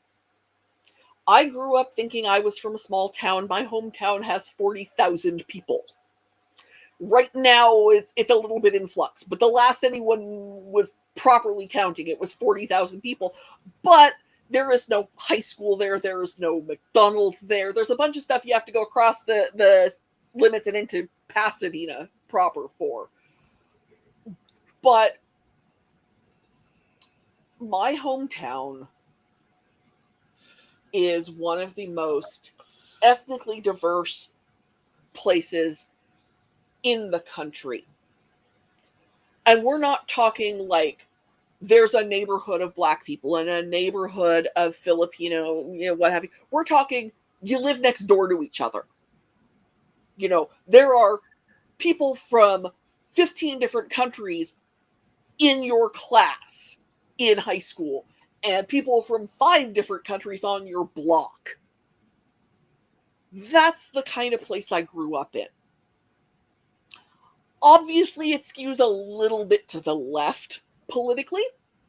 My older sister actually worked for the Dukakis campaign. And I've never seen my sister. It's one of the times I've seen my sister most heartbroken was when he lost. Yes, my hometown was shaped by redlining. There was a time where Black people couldn't buy homes there. That ended when my mom was a kid, I think. And since then, my hometown has been ethnically, socially, religiously, and economically diverse. And it's not perfect, but it's a wonderful place, and it was a lot of fun to grow up there. And this year it burned to the ground. The fire got within 3 doors of the house that I grew up in. I shared dozens of GoFundMes from friends whose homes were destroyed, people who had lived in their homes for decades in some cases. And they don't want to give aid to these homeless people because they are left-leaning, because there's a lot of immigrants living there, and because probably Altadena went about 80% for Harris in the election. And to punish them for not voting the right way, the federal government is dragging its heels on rebuilding my hometown. Well, the funny thing is, if I'll say funny, but ironic thing is, if they do their thing of letting the states fix their own problems, California probably a better thing than say what happened with Kentucky. Oh yeah, no, California is one of the best equipped states in the nation to fix their own problems if they have to fix it on a state level. But the point of a federal government is that they shouldn't have to. Now, I will say, because I happen to know this for a fact, because of friends whose house burned down, that the lots were cleared by the Army Corps of Engineers. So at least that was handled by the federal government, because that's the most effective and efficient way of cleaning thousands of acres of destroyed homes. But that was, as it was happening, we were all wondering how they were going to get screwed over by not letting FEMA do its job. Obviously, by releasing the water from Northern California. Oh my God. Yeah, no, get me started on all of the ways that was a stupid thing to say, because there were more things wrong in that sentence than there were words in that sentence. The thing is, though, is what Pasadena has done in more recent weeks is refuse to let ICE get a hotel room. The first hotel that they tried to rent rooms in, the staff threatened to go on strike if the hotel kept renting to them.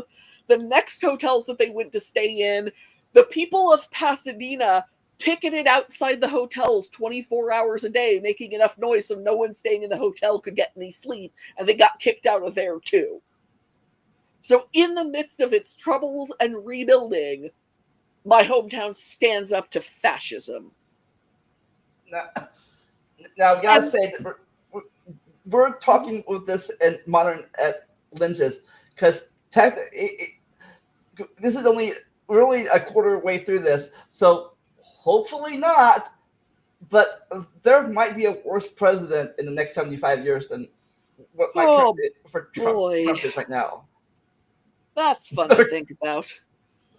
Because there's only this could be just a drop in the bucket. The thing is when we have talked about the good and the bad of presidents today, we can name why we think they're good and bad. With our hindsight, how they affect the things. Because some of the stuff is still affecting us today. Yeah. Some of it is this bad thing that this person was responsible for is doing this bad thing 200 plus years later. That is how history works. But never once have either of us said that we like somebody because of how they made someone else feel.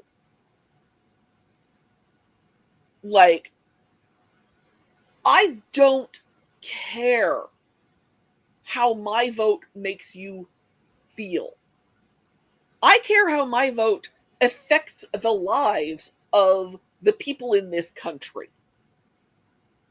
And I feel like that's a big difference between me and a lot of people who voted for the current administration, who were happy about liberal tiers. Look, I have had my problems with Biden since the 90s. Maya can back me up on this one, because Maya also, I am sure, remembers Anita Hill and Biden's role in those particular hearings. Biden is at best a B-tier president, and frankly, a lot of what I like about him is things like, it took him a while, but he actually did get a decent deal for rail workers, because if Biden cares about anything, it's trains. But boy, it'd be nice to be under an A-tier president instead of an outer darkness president. I don't know if that's going to happen in my lifetime. A-tier presidents are rare. Yeah, I think I think a lot of people nowadays are like, what's that saying? Voting for the lesser of two evils. Mm-hmm. I mean, I think most elections are between the lesser of two, or depending on the election, 4 evils. Sometimes 3. Yeah. I like I said, A-tier presidents are very rare, and even the A-tier presidents we've named, we can name what they did that was wrong. I don't ever expect a perfect president, which is another difference between me and a lot of people who voted for the current administration believing that it is a perfect administration, God help us. Yeah, I've seen articles where people are asking, what if, say, Obama had been in that Epstein list? Would you get him? Yeah. Like, yes. Yeah, in a heartbeat. If Clinton turns out to have been involved in it, Clinton should go to prison. And I admittedly didn't vote for him, but I would have voted for him in 96 if California had let me. And I voted for Hillary. And absolutely, if it turns out that she has done things involving Epstein that are criminal, Hillary should go to prison. Yes, absolutely. I don't care. You do the crime, especially these crimes. There are crimes that I believe it is moral to commit. Yeah, it's going back to creationism stuff. They say to us, we don't have a, quote, person that we worship as a god Yeah. person. There is no democratic savior. You know, frankly, there are too many non-religiously affiliated Democrats for that one to really hold. Yeah, like people that say that we worship Charles Darwin. Yeah, like no. Do you want to know the ways where Darwin was wrong? Because I can tell you those too. There is this belief that the way to love your country is my country right or wrong? And what they don't remember is the response when that quote was said, which was, my country, when she is right, keep her right. When she is wrong, make her right. And Because if you are a grown up, the way you love is by seeing the failings and either acknowledging that there's nothing you can do and loving anyway, or by fixing it when it's fixable. Like, yeah, I love my kids. We know this. My kids are not perfect, and they are never going to be perfect because humans are not perfect, and I love them anyway. But also, do I work on making my kids actually better at getting their work done? Yes. Do I spend a lot of time working with my kids on improving emotional regulation? Yes, because I'm working to make my kids better. Because that's what love is. Yes, but again, we're looking at and modern religion and stuff. But like the 18th century with Adams and Washington, so we only have four choices. So Yeah. we were talking about our two worst. So the other two got to be on the best president of the century. Yeah.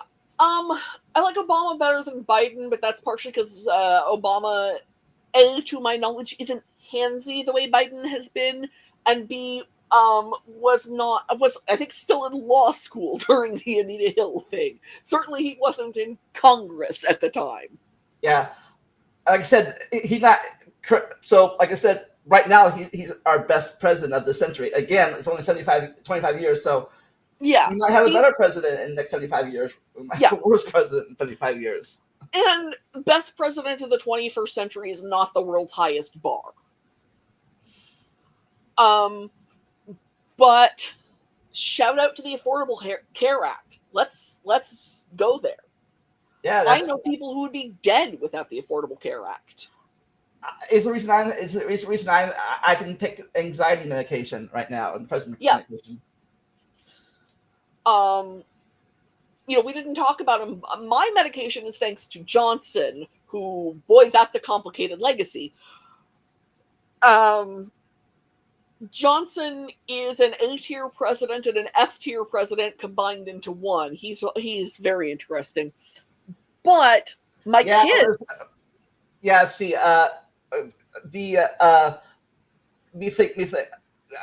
top two things I'm thinking of is the 64 Act, the Civil Rights Act 64, and then Vietnam. Yeah, comparing civil rights and Gulf of Tonkin, that's a hell of a comparison. But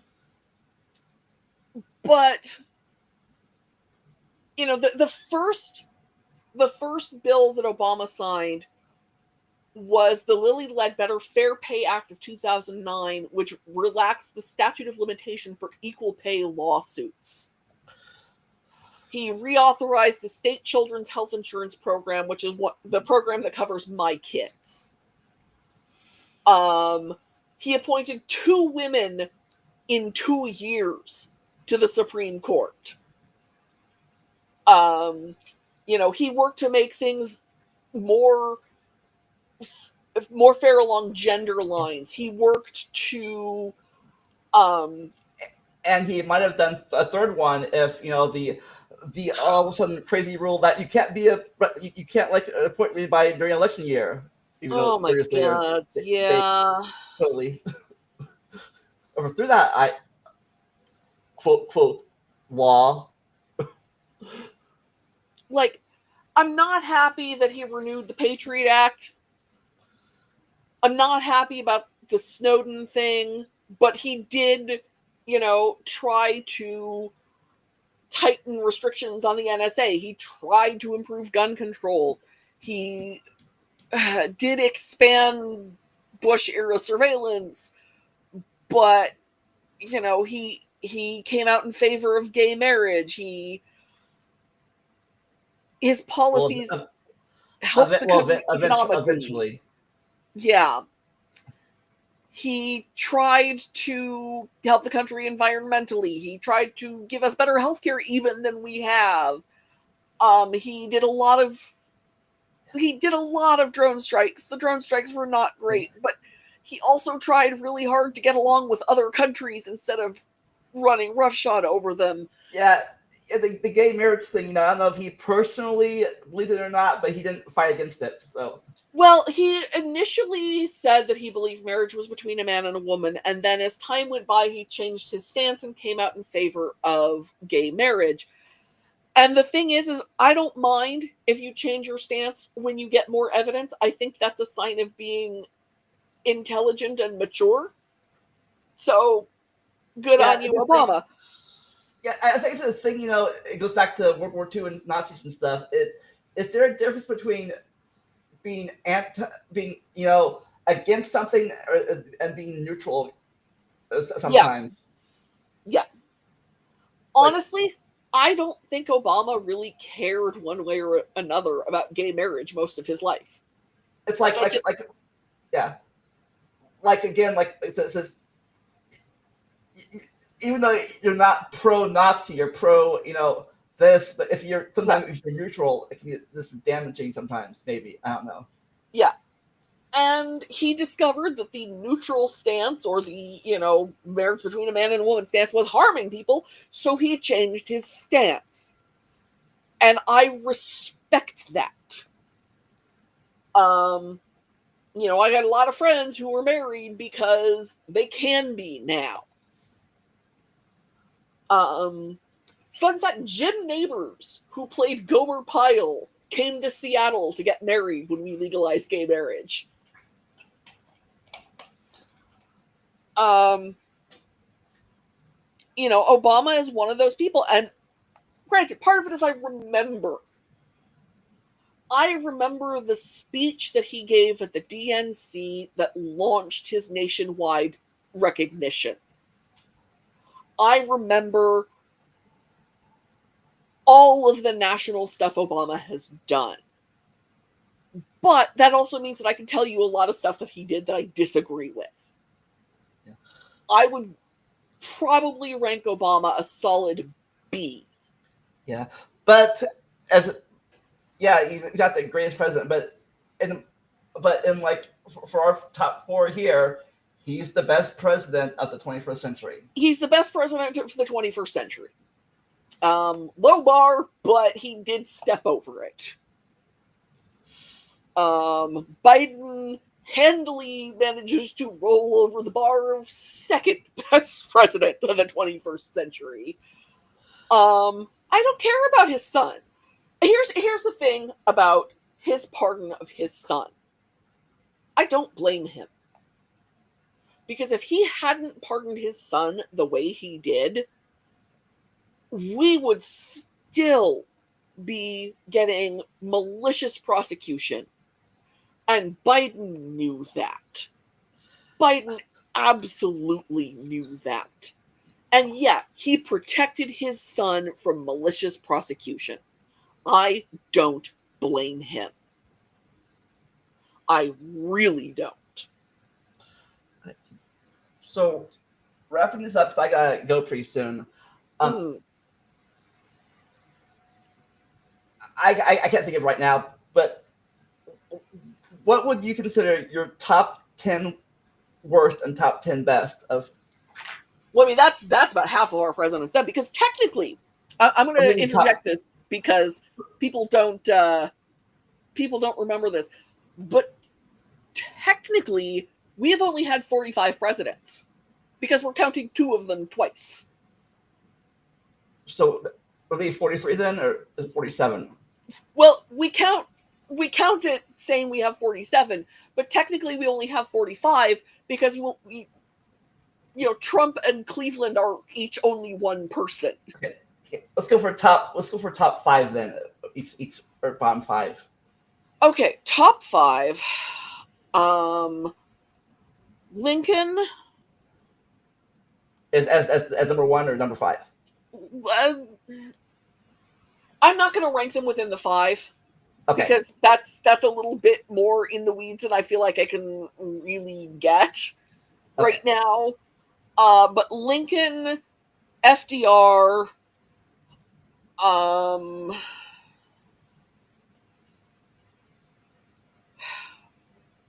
maybe Theodore,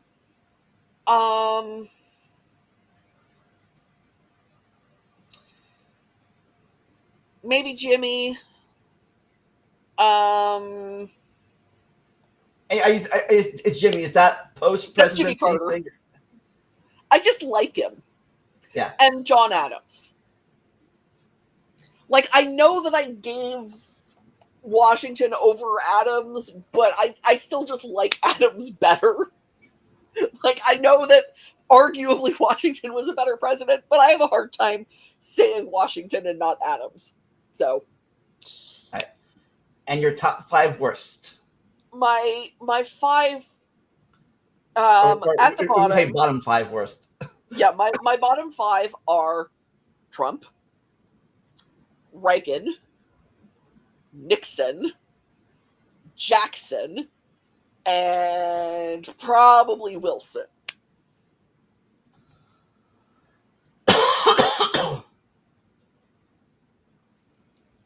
You consider Kennedy a good or bad? Kennedy was mid. Kennedy, I would give a solid C to, and most of what he got right was other people. The best thing Kennedy did for this country was getting shot. That's not to say he couldn't have done good things on his own, but getting shot let Lyndon Johnson stand up and say, we must pass this civil rights legislation in the name of our fallen leader. He freaking blackmailed Strom Thurmond that way. Because Lyndon Johnson had chutzpah. I don't think he would have liked me phrasing it that way, but I'd rather not say the way he would have said it on YouTube. The space stuff was really about Johnson, and the anti-mob stuff was really about Bobby, and the civil rights stuff was about Lyndon and Bobby, who hated each other, but that's another story. Like all of the good stuff you could say that Kennedy did was other people's real interest. And then there's also some Bay of Pigs we got to talk about in there, and a lot of the other anti-communism stuff. And he was going to, the day that he died, he was on his way to give a speech in favor of U.S. expansion of forces in Vietnam. So a lot of people will tell you that Kennedy would have gotten us out of Vietnam, but there is no evidence that that is true. And were you even in Vietnam at the time? Were you in Vietnam during Kennedy? We were in Vietnam. We went into Vietnam during Eisenhower. Oh. It expanded under Johnson, but we already had troops. They were early advisors, and interestingly, my father was one of them. But we had troops in Vietnam in the 50s. I don't know if you've ever seen the final episode of MASH, but they're listening to the radio while they're in surgery. And everybody knows that MASH is secretly actually about Vietnam, despite being set in Korea. But the final episode makes it explicit by talking about the expansion of American troops into Vietnam, which nobody in the OR knows where that is. Yeah, it's funny. I would like to see a timeline of that, of the 11-year show taking place over 3 years or 2.5 years. The chronology of MASH makes no sense. I know most of it, and it makes no sense. They celebrated certain holidays 2 or 3 times. Like that specific, Christmas 1952, they celebrated like 3 times. The chronology of MASH is insane because it has to be. Because the show just kept going. We mentioned it fast, but would you consider Eisenhower a top tier or bottom tier president? Mid. Most of what he did during his presidency was golf. There's some good things that he did, sending troops in to support civil rights was a good thing that he did. And unlike JFK, it wasn't because other people cared about it. He wasn't doing it for votes. He genuinely believed that he was doing the right thing. But he let Nixon kind of do whatever he wanted, and he didn't really get involved in much of anything, and he didn't, as far as I can tell, really even care about being president. Eisenhower was a great general, but didn't really act as president. So he was another Grant thing, a great general, but he became president because he was a general, but then... I think he was a better president than Grant, but I also think that's a low bar. But I meant he became president because of his generalship. Oh yeah, no, absolutely. Both parties courted Eisenhower to be president because nobody knew what his politics were, because he was a good general and didn't make his politics part of being general. Of course, also, I think, if you go back to this party thing, that even back then, Republicans back then aren't the same as they are today. Yeah. Republicans crystallized into what they are today under Nixon and Reagan. The change mostly started around FDR and really got going under Johnson and Nixon. So there were still what were called Dixiecrats at the time, which was the Southern Democrats who were Democrats because Lincoln had been a Republican. There are no longer Dixiecrats. There are just Southern Republicans.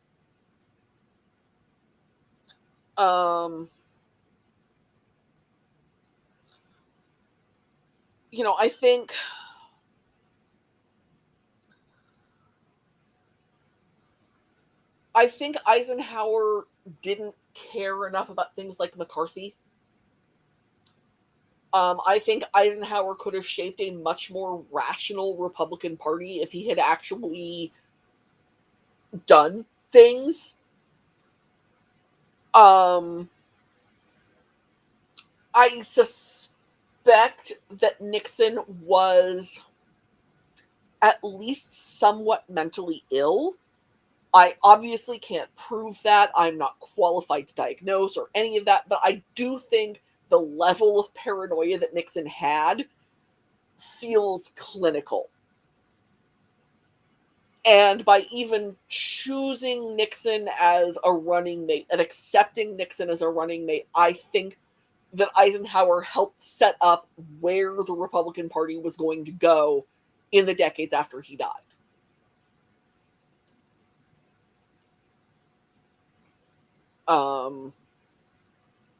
He doesn't seem like he was a bad guy, but he made some bad choices. He's very much in the Washington stripe of general become president, in my opinion.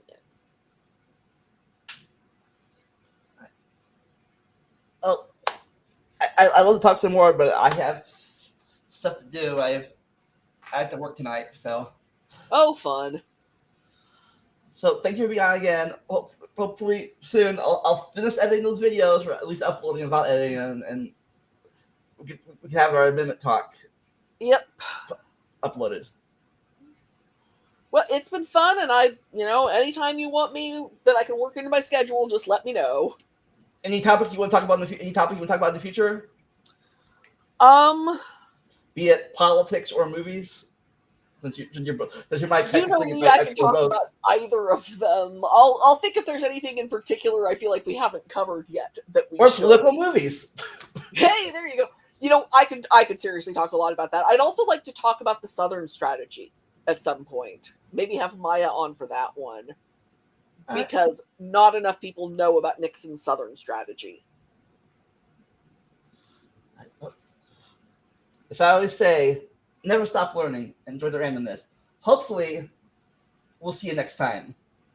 Bye! Bye. Hey, thanks for watching my podcast or Let's Play. If you want to help support my channel, you can make a monthly or yearly pledge on Patreon, or just a one-time donation on Vimeo, PayPal, or Cash App. For those looking for something to wear, we have some shirts, hats, and other stylish things in our merch store. If you enjoy gaming, you can always follow and sub to me on Twitch. For those who don't want to give money, I have an Amazon and Steam wish list who would help the channel out. And of course, just liking, leaving a comment, and sharing this video helps more than you can imagine. And always remember to never stop learning and enjoy the randomness.